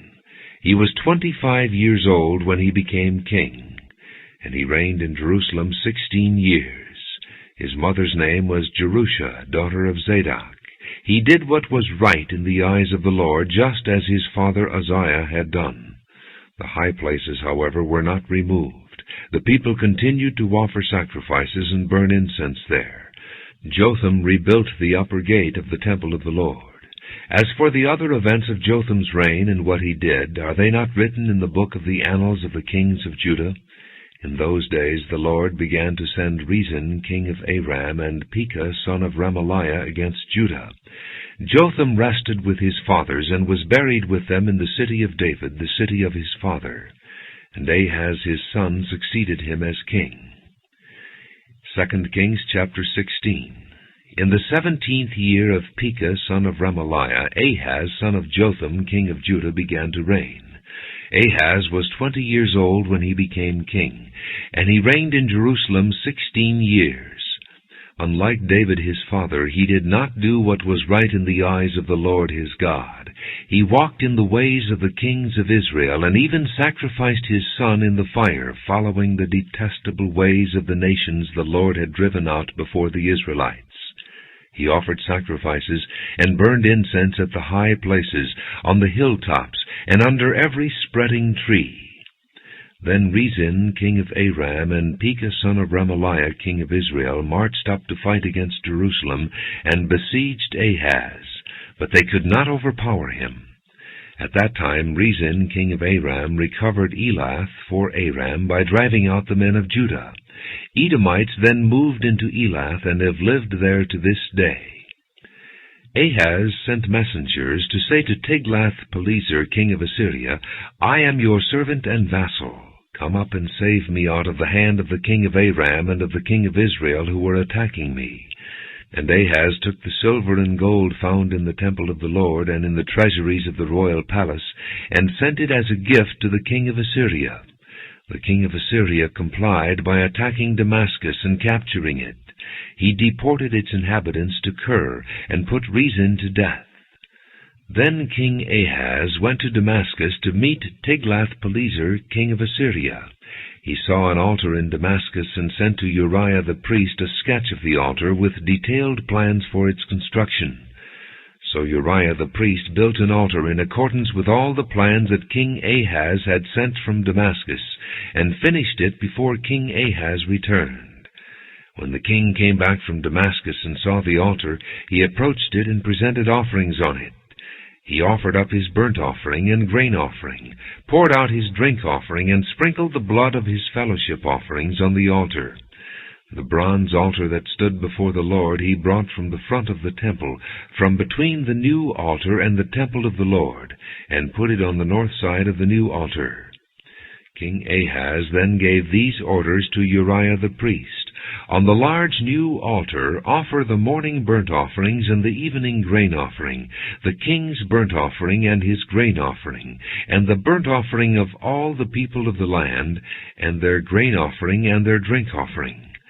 Sprinkle on the altar all the blood of the burnt offerings and sacrifices, but I will use the bronze altar for seeking guidance." And Uriah the priest did just as King Ahaz had ordered. King Ahaz took away the side panels and removed the basins from the movable stands. He removed the sea from the bronze bowls that supported it, and set it on a stone base. He took away the Sabbath canopy that had been built at the temple, and removed the royal entryway outside the temple of the Lord, in deference to the king of Assyria. As for the other events of the reign of Ahaz and what he did, are they not written in the book of the annals of the kings of Judah? Ahaz rested with his fathers, and was buried with them in the city of David, and Hezekiah his son succeeded him as king. 2 Kings chapter 17. In the 12th year of Ahaz king of Judah, Hoshea son of Elah became king of Israel in Samaria, and he reigned 9 years. He did evil in the eyes of the Lord, but not like the kings of Israel who preceded him. Shalmaneser, king of Assyria, came up to attack Hoshea, who had been Shalmaneser's vassal and had paid him tribute. But the king of Assyria discovered that Hoshea was a traitor, for he had sent envoys to So, king of Egypt, and he no longer paid tribute to the king of Assyria, as he had done year by year. Therefore Shalmaneser seized him and put him in prison. The king of Assyria invaded the entire land, marched against Samaria, and laid siege to it for 3 years. In the 9th year of Hoshea, the king of Assyria captured Samaria and deported the Israelites to Assyria. He settled them in Halah, in Gozan on the Habor River, and in the towns of the Medes. All this took place because the Israelites had sinned against the Lord their God, who had brought them up out of Egypt from under the power of Pharaoh, king of Egypt. They worshipped other gods and followed the practices of the nations the Lord had driven out before them, as well as the practices that the kings of Israel had introduced. The Israelites secretly did things against the Lord their God that were not right. From watchtower to fortified city they built themselves high places in all their towns. They set up sacred stones and Asherah poles on every high hill and under every spreading tree. At every high place they burned incense, as the nations whom the Lord had driven out before them had done. They did wicked things that provoked the Lord to anger. They worshipped idols, though the Lord had said, "You shall not do this." The Lord warned Israel and Judah through all his prophets and seers, "Turn from your evil ways. Observe my commands and decrees in accordance with the entire law that I commanded your fathers to obey, and that I delivered to you through my servants the prophets." But they would not listen, and were as stiff-necked as their fathers, who did not trust in the Lord their God. They rejected his decrees and the covenant he had made with their fathers and the warnings he had given them. They followed worthless idols and themselves became worthless. They imitated the nations around them, although the Lord had ordered them, "Do not do as they do," and they did the things the Lord had forbidden them to do. They forsook all the commands of the Lord their God, and made for themselves 2 idols cast in the shape of calves, and an Asherah pole. They bowed down to all the starry hosts, and they worshipped Baal. They sacrificed their sons and daughters in the fire. They practiced divination and sorcery, and sold themselves to do evil in the eyes of the Lord, provoking him to anger. So the Lord was very angry with Israel, and removed them from his presence. Only the tribe of Judah was left, and even Judah did not keep the commands of the Lord their God. They followed the practices Israel had introduced. Therefore the Lord rejected all the people of Israel. He afflicted them and gave them into the hands of plunderers until he thrust them from his presence. When he tore Israel away from the house of David, they made Jeroboam son of Nebat their king. Jeroboam enticed Israel away from following the Lord and caused them to commit a great sin. The Israelites persisted in all the sins of Jeroboam and did not turn away from them until the Lord removed them from his presence, as he had warned through all his servants the prophets. So the people of Israel were taken from their homeland into exile in Assyria, and they are still there. The king of Assyria brought people from Babylon, Cutha, Ava, Hamath, and Sepharvaim, and settled them in the towns of Samaria to replace the Israelites. They took over Samaria and lived in its towns. When they first lived there, they did not worship the Lord, so he sent lions among them, and they killed some of the people. It was reported to the king of Assyria, "The people you deported and resettled in the towns of Samaria do not know what the God of that country requires. He has sent lions among them, which are killing them off, because the people do not know what he requires. Then the king of Assyria gave this order, Have one of the priests you took captive from Samaria go back to live there and teach the people what the God of the land requires. So one of the priests who had been exiled from Samaria came to live in Bethel and taught them how to worship the Lord. Nevertheless, each national group made its own gods in the several towns where they settled, and set them up in the shrines the people of Samaria had made at the high places. The men from Babylon made Succoth-Benoth. The men from Cutha made Nergal. And the men from Hamath made Ashima. The Avites made Nibhaz and Tartak, and the Sepharvites burned their children in the fire as sacrifices to Adramelech and Anamelech, the gods of Sepharvaim. They worshipped the Lord, but they also appointed all sorts of their own people to officiate for them as priests in the shrines at the high places. They worshipped the Lord, but they also served their own gods in accordance with the customs of the nations from which they had been brought. To this day they persist in their former practices. They neither worship the Lord nor adhere to the decrees and ordinances, the laws and commands that the Lord gave the descendants of Jacob, whom he named Israel. When the Lord made a covenant with the Israelites, he commanded them, Do not worship any other gods or bow down to them, serve them or sacrifice to them.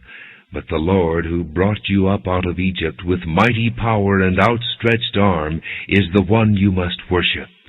To him you shall bow down, and to him offer sacrifices.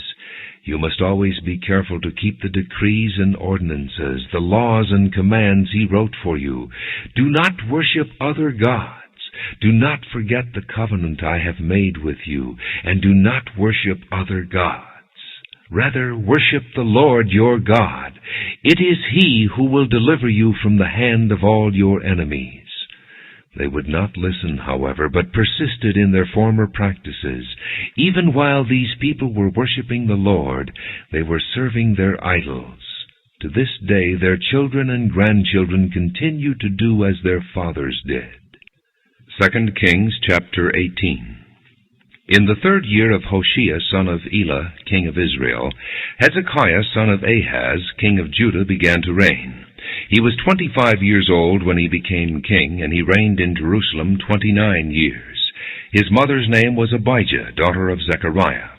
He did what was right in the eyes of the Lord, just as his father David had done.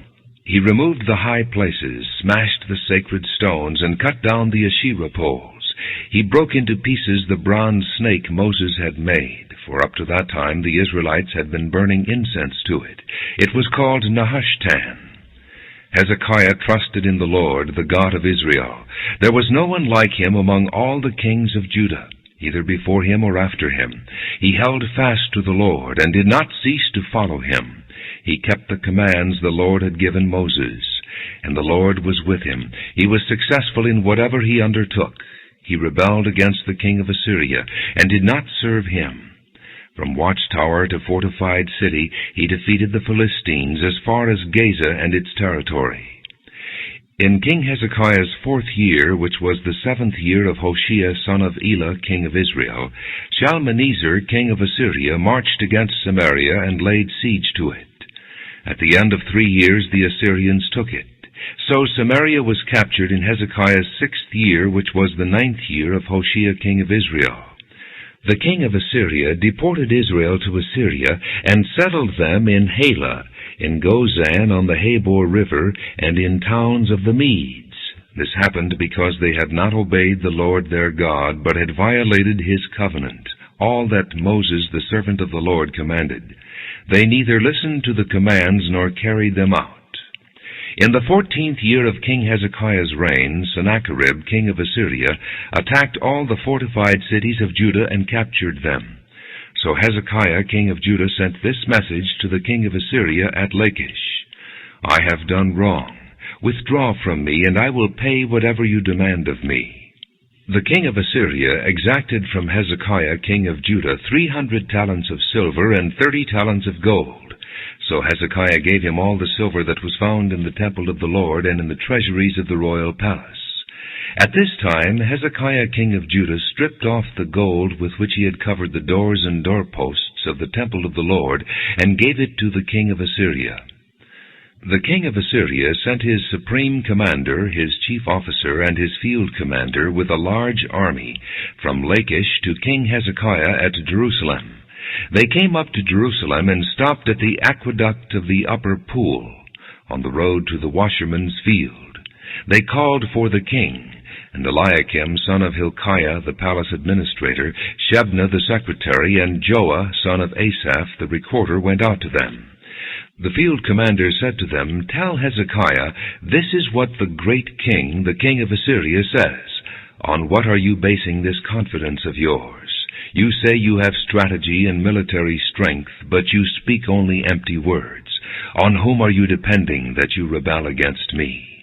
Look now, you are depending on Egypt, that splintered reed of a staff which pierces a man's hand and wounds him if he leans on it. Such is Pharaoh king of Egypt to all who depend on him. And if you say to me, we are depending on the Lord our God, isn't he the one whose high places and altars Hezekiah removed, saying to Judah and Jerusalem, you must worship before this altar in Jerusalem? Come now, make a bargain with my master, the king of Assyria. I will give you 2,000 horses, if you can put riders on them. How can you repulse one officer of the least of my master's officials, even though you are depending on Egypt for chariots and horsemen? Furthermore, have I come to attack and destroy this place without word from the Lord? The Lord himself told me to march against this country and destroy it." Then Eliakim son of Hilkiah and Shebna and Joah said to the field commander, "Please speak to your servants in Aramaic, since we understand it. Don't speak to us in Hebrew in the hearing of the people on the wall." But the commander replied, "Was it only to your master and you that my master sent me to say these things, and not to the men sitting on the wall, who, like you, will have to eat their own filth and drink their own urine?" Then the commander stood and called out in Hebrew, "Hear the word of the great king, the king of Assyria. This is what the king says. Do not let Hezekiah deceive you. He cannot deliver you from my hand. Do not let Hezekiah persuade you to trust in the Lord when he says, 'The Lord will surely deliver us. This city will not be given into the hand of the king of Assyria.' Do not listen to Hezekiah. This is what the king of Assyria says. Make peace with me and come out to me. Then every one of you will eat from his own vine and fig tree, and drink water from his own cistern, until I come and take you to a land like your own, a land of grain and new wine, a land of bread and vineyards, a land of olive trees and honey. Choose life and not death. Do not listen to Hezekiah, for he is misleading you when he says the Lord will deliver us. Has the God of any nation ever delivered his land from the hand of the king of Assyria? Where are the gods of Hamath and Arpad? Where are the gods of Sepharvaim, Hena, and Ivah? Have they rescued Samaria from my hand? Who of all the gods of these countries has been able to save his land from me? How then can the Lord deliver Jerusalem from my hand?" But the people remained silent and said nothing in reply, because the king had commanded, "Do not answer him."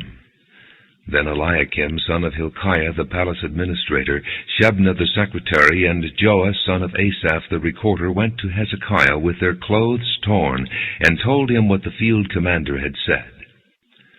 2 Kings chapter 19. When King Hezekiah heard this, he tore his clothes and put on sackcloth and went into the temple of the Lord. He sent Eliakim the palace administrator, Shebna the secretary, and the leading priests, all wearing sackcloth, to the prophet Isaiah son of Amoz. They told him, "This is what Hezekiah says. This day is a day of distress and rebuke and disgrace, as when children come to the point of birth and there is no strength to deliver them. It may be that the Lord your God will hear all the words of the field commander, whom his master the king of Assyria has sent to ridicule the living God, and that he will rebuke him for the words the Lord your God has heard. Therefore pray for the remnant that still survives." When King Hezekiah's officials came to Isaiah, Isaiah said to them, "Tell your master, this is what the Lord says. Do not be afraid of what you have heard. those words with which the underlings of the king of Assyria have blasphemed me. Listen, I am going to put such a spirit in him that when he hears a certain report, he will return to his own country, and there I will have him cut down with the sword." When the field commander heard that the king of Assyria had left Lachish, he withdrew and found the king fighting against Libnah. Now Sennacherib received a report that Tirhakah, the Cushite king of Egypt, was marching out to fight against him. So he again sent messengers to Hezekiah with this word: "Say to Hezekiah king of Judah, do not let the God you depend on deceive you when he says Jerusalem will not be handed over to the king of Assyria. Surely you have heard what the kings of Assyria have done to all the countries, destroying them completely. And will you be delivered? Did the gods of the nations that were destroyed by my forefathers deliver them? The gods of Gozan, Haran, Rezeph, and the people of Eden who were in Telassar? Where is the king of Hamath, the king of Arpad, the king of the city of Sepharvaim, or of Hena, or Ivah?" Hezekiah received the letter from the messengers and read it. Then he went up to the temple of the Lord and spread it out before the Lord. And Hezekiah prayed to the Lord, "O Lord God of Israel, enthroned between the cherubim, you alone are God over all the kingdoms of the earth. You have made heaven and earth. Give ear, O Lord, and hear. Open your eyes, O Lord, and see. Listen to the words Sennacherib has sent to insult the living God. It is true, O Lord, that the Assyrian kings have laid waste these nations and their lands. They have thrown their gods into the fire and destroyed them, for they were not gods, but only wood and stone fashioned by men's hands. Now, O Lord our God, deliver us from his hand, so that all kingdoms on earth may know that you alone, O Lord, are God." Then Isaiah son of Amoz sent a message to Hezekiah. "This is what the Lord, the God of Israel, says. I have heard your prayer concerning Sennacherib, king of Assyria. This is the word that the Lord has spoken against him. The virgin daughter of Zion despises you and mocks you. The daughter of Jerusalem tosses her head as you flee. Who is it you have insulted and blasphemed? Against whom have you raised your voice and lifted your eyes in pride? Against the Holy One of Israel. By your messengers you have heaped insults on the Lord, and you have said, with my many chariots I have ascended the heights of the mountains, the utmost heights of Lebanon. I have cut down its tallest cedars, the choicest of its pines. I have reached its remotest parts, the finest of its forests. I have dug wells in foreign lands and drunk the water there. With the soles of my feet I have dried up all the streams of Egypt. Have you not heard? Long ago I ordained it. In days of old I planned it. Now I have brought it to pass that you have turned fortified cities into piles of stone. Their people, drained of power, are dismayed and put to shame. They are like plants in the field, like tender green shoots, like grass sprouting on the roof, scorched before it grows up. But I know where you stay and when you come and go, and how you rage against me. Because you rage against me, and your insolence has reached my ears, I will put my hook in your nose and my bit in your mouth, and I will make you return by the way you came. This will be the sign for you, O Hezekiah. This year you will eat what grows by itself, and the second year what springs from that. But in the third year sow and reap, plant vineyards and eat their fruit. Once more a remnant of the house of Judah will take root below and bear fruit above. For out of Jerusalem will come a remnant, and out of Mount Zion a band of survivors. The zeal of the Lord Almighty will accomplish this. Therefore this is what the Lord says concerning the king of Assyria. He will not enter this city or shoot an arrow here. He will not come before it with shield or build a siege ramp against it. By the way that he came he will return. He will not enter this city, declares the Lord. I will defend this city and save it for my sake and for the sake of David my servant. That night the angel of the Lord went out and put to death 185,000 men in the Assyrian camp. When the people got up the next morning, there were all the dead bodies. So Sennacherib, king of Assyria, broke camp and withdrew. He returned to Nineveh and stayed there. One day, while he was worshipping in the temple of his god Nisroch, his sons Adramelech and Sharezer cut him down with the sword, and they escaped to the land of Ararat. And Esarhaddon, his son, succeeded him as king. 2 Kings chapter 20. In those days Hezekiah became ill and was at the point of death. The prophet Isaiah, son of Amoz, went to him and said, "This is what the Lord says, Put your house in order, because you are going to die. You will not recover." Hezekiah turned his face to the wall and prayed to the Lord. "Remember, O Lord, how I have walked before you faithfully and with wholehearted devotion, and have done what is good in your eyes." And Hezekiah wept bitterly. Before Isaiah had left the middle court, the word of the Lord came to him. "Go back and tell Hezekiah, the leader of my people, this is what the Lord, the God of your father David, says. I have heard your prayer and seen your tears. I will heal you. On the 3rd day from now you will go up to the temple of the Lord. I will add 15 years to your life. And I will deliver you and this city from the hand of the king of Assyria.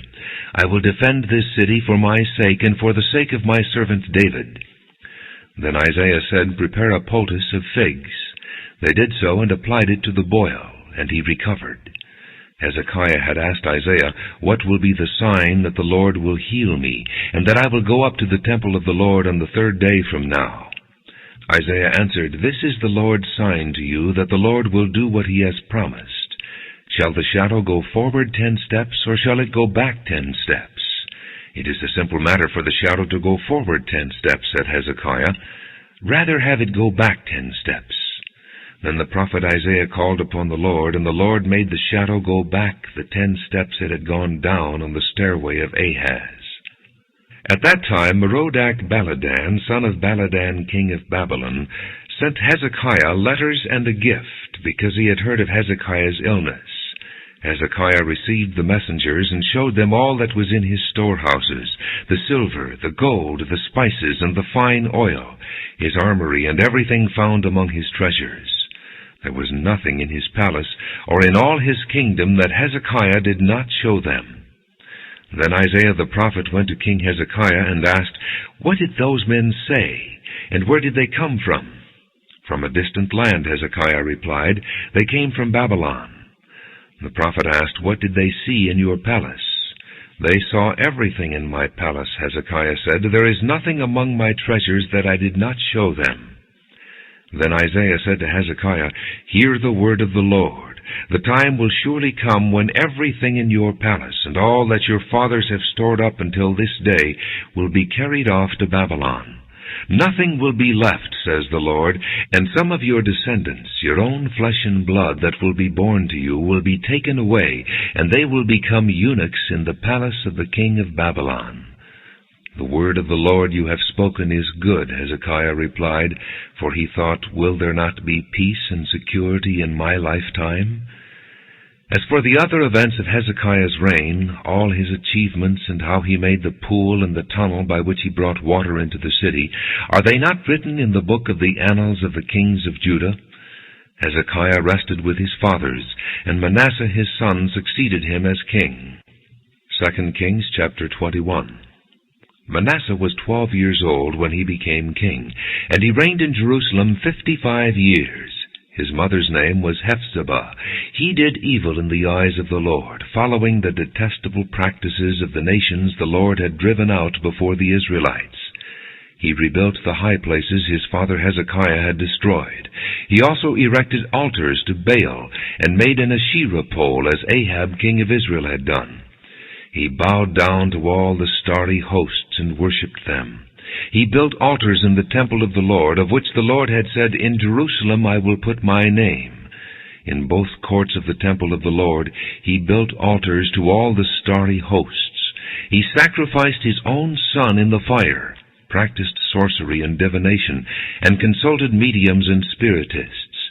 He did much evil in the eyes of the Lord, provoking him to anger. He took the carved Asherah pole he had made, and put it in the temple, of which the Lord had said to David and to his son Solomon, In this temple and in Jerusalem, which I have chosen out of all the tribes of Israel, I will put my name forever. I will not again make the feet of the Israelites wander from the land I gave their forefathers, if only they will be careful to do everything I commanded them, and will keep the whole law that my servant Moses gave them. But the people did not listen. Manasseh led them astray, so that they did more evil than the nations the Lord had destroyed before the Israelites. The Lord said through his servants the prophets, Manasseh king of Judah has committed these detestable sins. He has done more evil than the Amorites who preceded him, and has led Judah into sin with his idols. Therefore this is what the Lord, the God of Israel, says, I am going to bring such disaster on Jerusalem and Judah that the ears of every one who hears of it will tingle. I will stretch out over Jerusalem the measuring line used against Samaria, and the plumb line used against the house of Ahab. I will wipe out Jerusalem as one wipes a dish, wiping it and turning it upside down. I will forsake the remnant of my inheritance and hand them over to their enemies. They will be looted and plundered by all their foes, because they have done evil in my eyes and have provoked me to anger from the day their forefathers came out of Egypt until this day. Moreover, Manasseh also shed so much innocent blood that he filled Jerusalem from end to end, besides the sin that he had caused Judah to commit, so that they did evil in the eyes of the Lord. As for the other events of Manasseh's reign and all he did, including the sin he committed, are they not written in the book of the annals of the kings of Judah? Manasseh rested with his fathers and was buried in his palace garden, the garden of Uzzah, and Amon his son succeeded him as king. Amon was 22 years old when he became king, and he reigned in Jerusalem 2 years. His mother's name was Meshullemeth, daughter of Haraz. She was from Jotbah. He did evil in the eyes of the Lord, as his father Manasseh had done. He walked in all the ways of his father. He worshipped the idols his father had worshipped, and bowed down to them. He forsook the Lord, the God of his fathers, and did not walk in the way of the Lord. Amon's officials conspired against him and assassinated the king in his palace. Then the people of the land killed all who had plotted against King Amon, and they made Josiah his son king in his place. As for the other events of Amon's reign and what he did, are they not written in the book of the annals of the kings of Judah? He was buried in his grave in the garden of Uzzah, and Josiah his son succeeded him as king.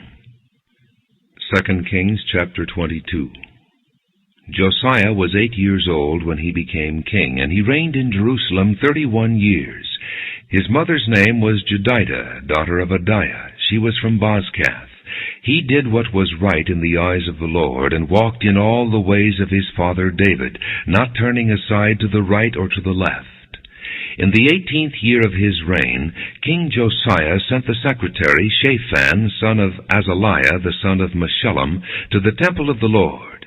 He said, Go up to Hilkiah the high priest, and have him get ready the money that has been brought into the temple of the Lord, which the doorkeepers have collected from the people. Have them entrust it to the men appointed to supervise the work on the temple, and have these men pay the workers who repair the temple of the Lord, the carpenters, the builders, and the masons. Also have them purchase timber and dressed stone to repair the temple. But they need not account for the money entrusted to them, because they are acting faithfully. Hilkiah the high priest said to Shaphan the secretary, I have found the book of the law in the temple of the Lord. He gave it to Shaphan, who read it. Then Shaphan the secretary went to the king and reported to him, Your officials have paid out the money that was in the temple of the Lord, and have entrusted it to the workers and supervisors at the temple. Then Shaphan the secretary informed the king, Hilkiah the priest has given me a book. And Shaphan read from it in the presence of the king. When the king heard the words of the book of the law, he tore his robes.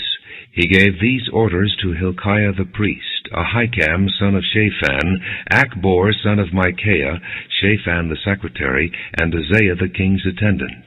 Go and inquire of the Lord for me and for the people and for all Judah about what is written in this book that has been found.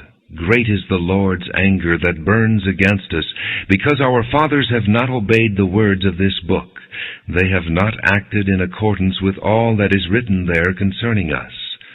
Hilkiah the priest, Ahikam, Achbor, Shaphan, and Uzziah went to speak to the prophetess Huldah, who was the wife of Shallum, son of Tikvah, the son of Harhas, keeper of the wardrobe. She lived in Jerusalem in the 2nd district. She said to them, "This is what the Lord, the God of Israel, says. Tell the man who sent you to me, this is what the Lord says. I am going to bring disaster on this place and its people, according to everything written in the book the king of Judah has read. Because they have forsaken me and burned incense to other gods and provoked me to anger by all the idols their hands have made, my anger will burn against this place and will not be quenched.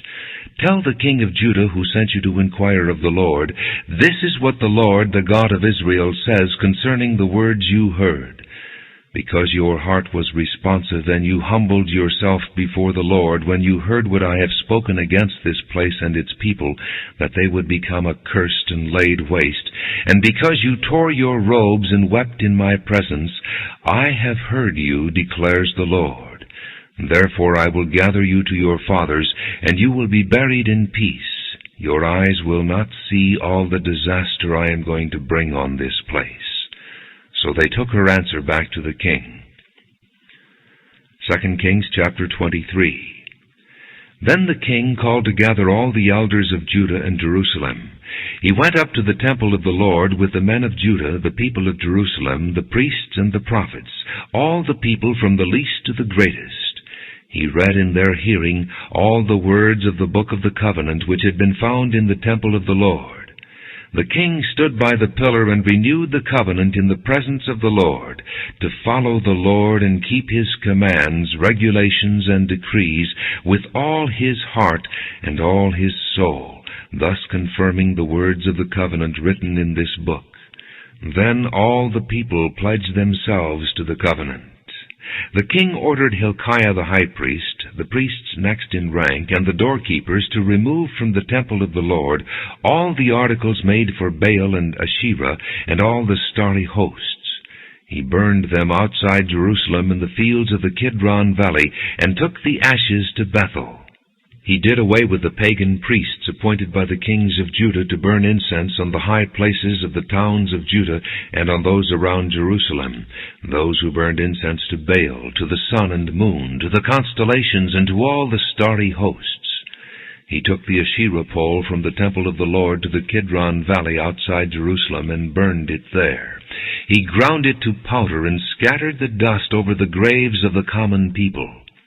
He also tore down the quarters of the male shrine prostitutes which were in the temple of the Lord and where women did weaving for Asherah. Josiah brought all the priests from the towns of Judah and desecrated the high places from Geba to Beersheba, where the priests had burned incense. He broke down the shrines at the gates, at the entrance to the gate of Joshua, the city governor, which is on the left of the city gate. Although the priests of the high places did not serve at the altar of the Lord in Jerusalem, they ate unleavened bread with their fellow priests.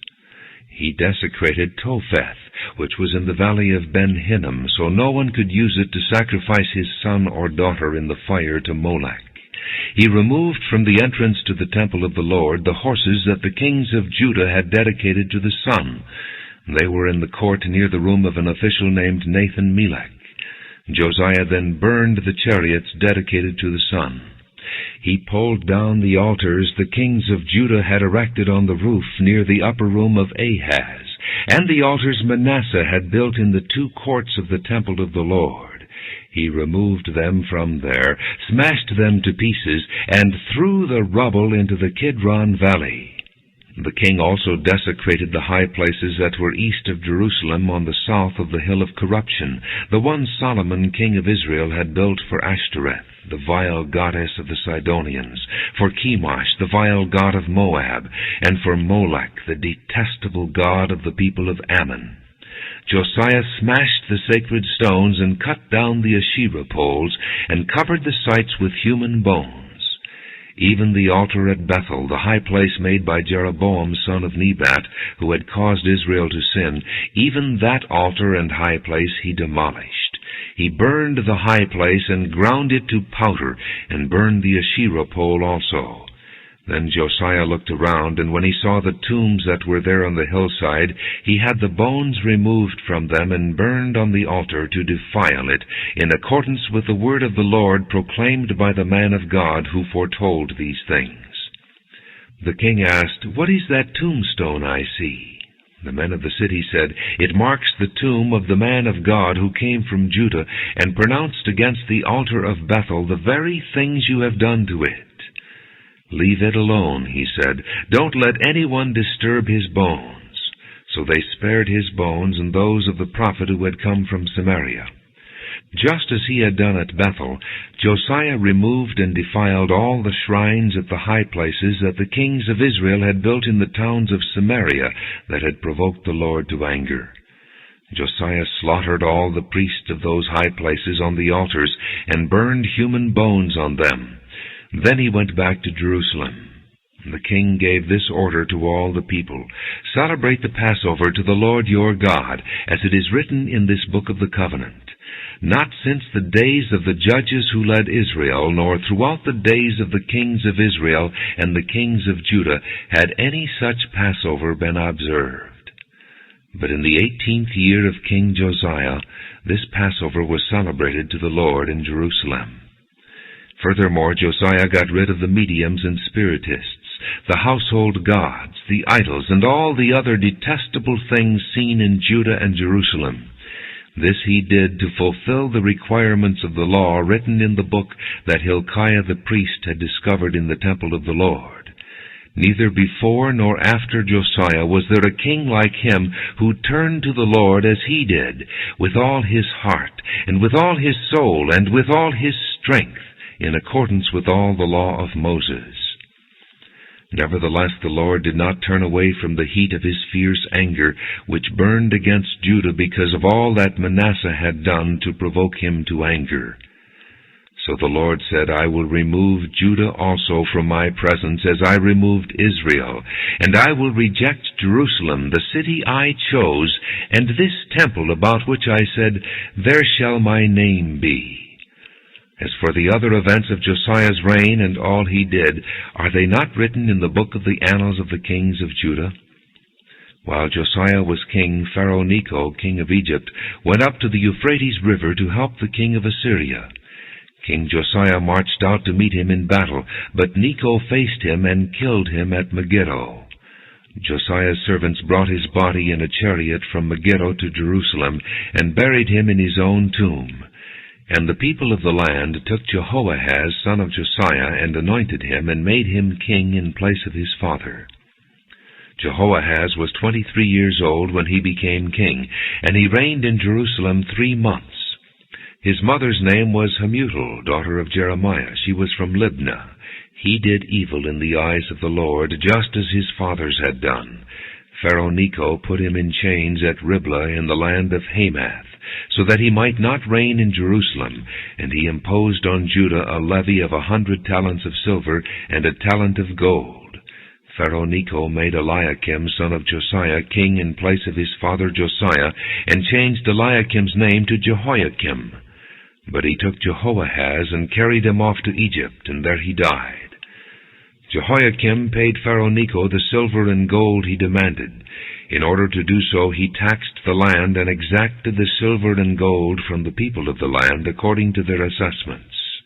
Jehoiakim was 25 years old when he became king, and he reigned in Jerusalem 11 years. His mother's name was Zebidah, daughter of Pedaiah. She was from Rumah.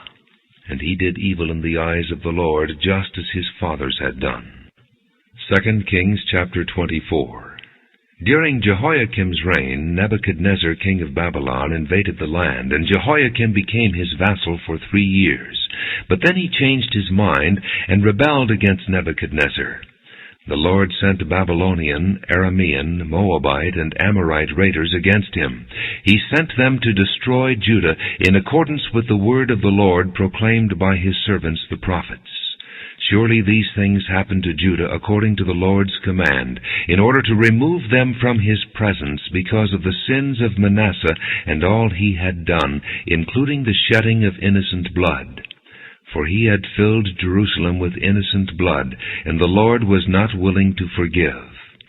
As for the other events of Jehoiakim's reign and all he did, are they not written in the book of the annals of the kings of Judah?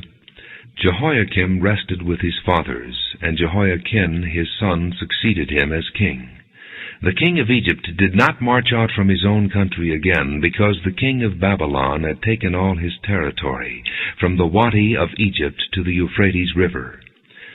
Jehoiakim was 18 years old when he became king, and he reigned in Jerusalem 3 months. His mother's name was Nehushta, daughter of Elnathan. She was from Jerusalem. He did evil in the eyes of the Lord, just as his father had done.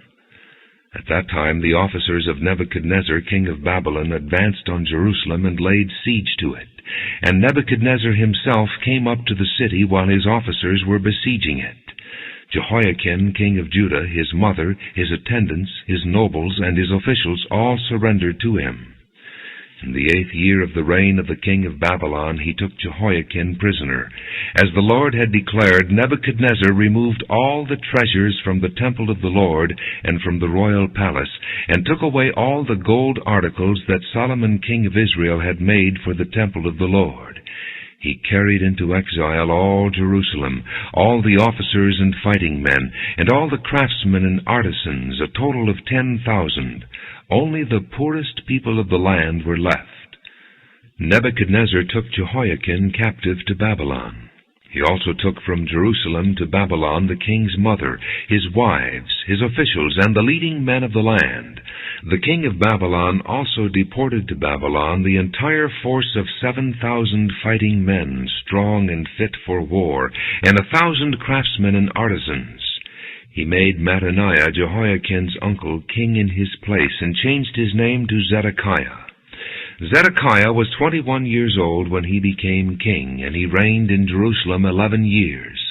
His mother's name was Hamutal, daughter of Jeremiah. She was from Libnah. He did evil in the eyes of the Lord, just as Jehoiakim had done.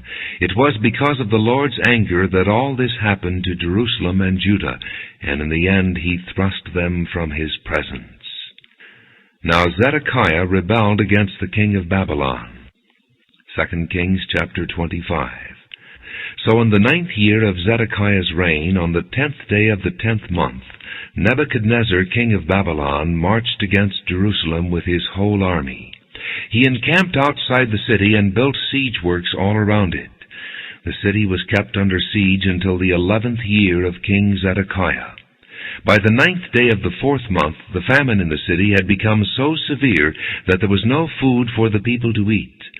Then the city wall was broken through, and the whole army fled at night through the gate between the 2 walls near the king's garden, though the Babylonians were surrounding the city. They fled toward the Arabah, but the Babylonian army pursued the king and overtook him in the plains of Jericho. All his soldiers were separated from him and scattered, and he was captured. He was taken to the king of Babylon at Riblah, where sentence was pronounced on him. They killed the sons of Zedekiah before his eyes. Then they put out his eyes, bound him with bronze shackles, and took him to Babylon. On the 7th day of the 5th month, in the 19th year of Nebuchadnezzar king of Babylon, Nebuzaradan, commander of the imperial guard, an official of the king of Babylon, came to Jerusalem. He set fire to the temple of the Lord, the royal palace, and all the houses of Jerusalem. Every important building he burned down. The whole Babylonian army, under the commander of the imperial guard, broke down the walls around Jerusalem. Nebuzaradan, the commander of the guard, carried into exile the people who remained in the city, along with the rest of the populace and those who had gone over to the king of Babylon. But the commander left behind some of the poorest people of the land to work the vineyards and fields. The Babylonians broke up the bronze pillars, the movable stands, and the bronze sea that were at the temple of the Lord, and they carried the bronze to Babylon. They also took away the pots, shovels, wick trimmers, dishes, and all the bronze articles used in the temple service. The commander of the imperial guard took away the censers and sprinkling bowls, all that were made of pure gold or silver. The bronze from the 2 pillars, the sea, and the movable stands which Solomon had made for the temple of the Lord was more than could be weighed. Each pillar was 27 feet high. The bronze capital on top of one pillar was 4.5 feet high, and was decorated with a network and pomegranates of bronze all around. The other pillar with its network was similar. The commander of the guard took as prisoners Seraiah the chief priest, Zephaniah the priest next in rank, and the 3 doorkeepers. Of those still in the city, he took the officer in charge of the fighting men and 5 royal advisers. He also took the secretary, who was chief officer in charge of conscripting the people of the land, and 60 of his men who were found in the city. Nebuzaradan, the commander, took them all and brought them to the king of Babylon at Riblah. There at Riblah, in the land of Hamath, the king had them executed. So Judah went into captivity, away from her land. Nebuchadnezzar, king of Babylon, appointed Gedaliah, son of Ahikam, the son of Shaphan, to be over the people he had left behind in Judah. When all the army officers and their men heard that the king of Babylon had appointed Gedaliah as governor, they came to Gedaliah at Mizpah. Ishmael, son of Nethaniah, Johanan, son of Kareah, Seraiah, son of Tanhumeth, the Netophathite, Jaazaniah, the son of the Maacathite, and their men. Gedaliah took an oath to reassure them and their men. "Do not be afraid of the Babylonian officials," he said. "Settle down in the land and serve the king of Babylon, and it will go well with you." In the 7th month, however, Ishmael, son of Nethaniah, the son of Elishama, who was of royal blood, came with 10 men and assassinated Gedaliah, and also the men of Judah and the Babylonians who were with him at Mizpah. At this all the people from the least to the greatest, together with the army officers, fled to Egypt for fear of the Babylonians. In the 37th year of the exile of Jehoiakim king of Judah, in the year Evil-Merodach became king of Babylon, he released Jehoiakim from prison on the 27th day of the 12th month. He spoke kindly to him and gave him a seat of honor higher than those of the other kings who were with him in Babylon. So Jehoiakim put aside his prison clothes, and for the rest of his life ate regularly at the king's table. Day by day the king gave Jehoiakim a regular allowance as long as he lived.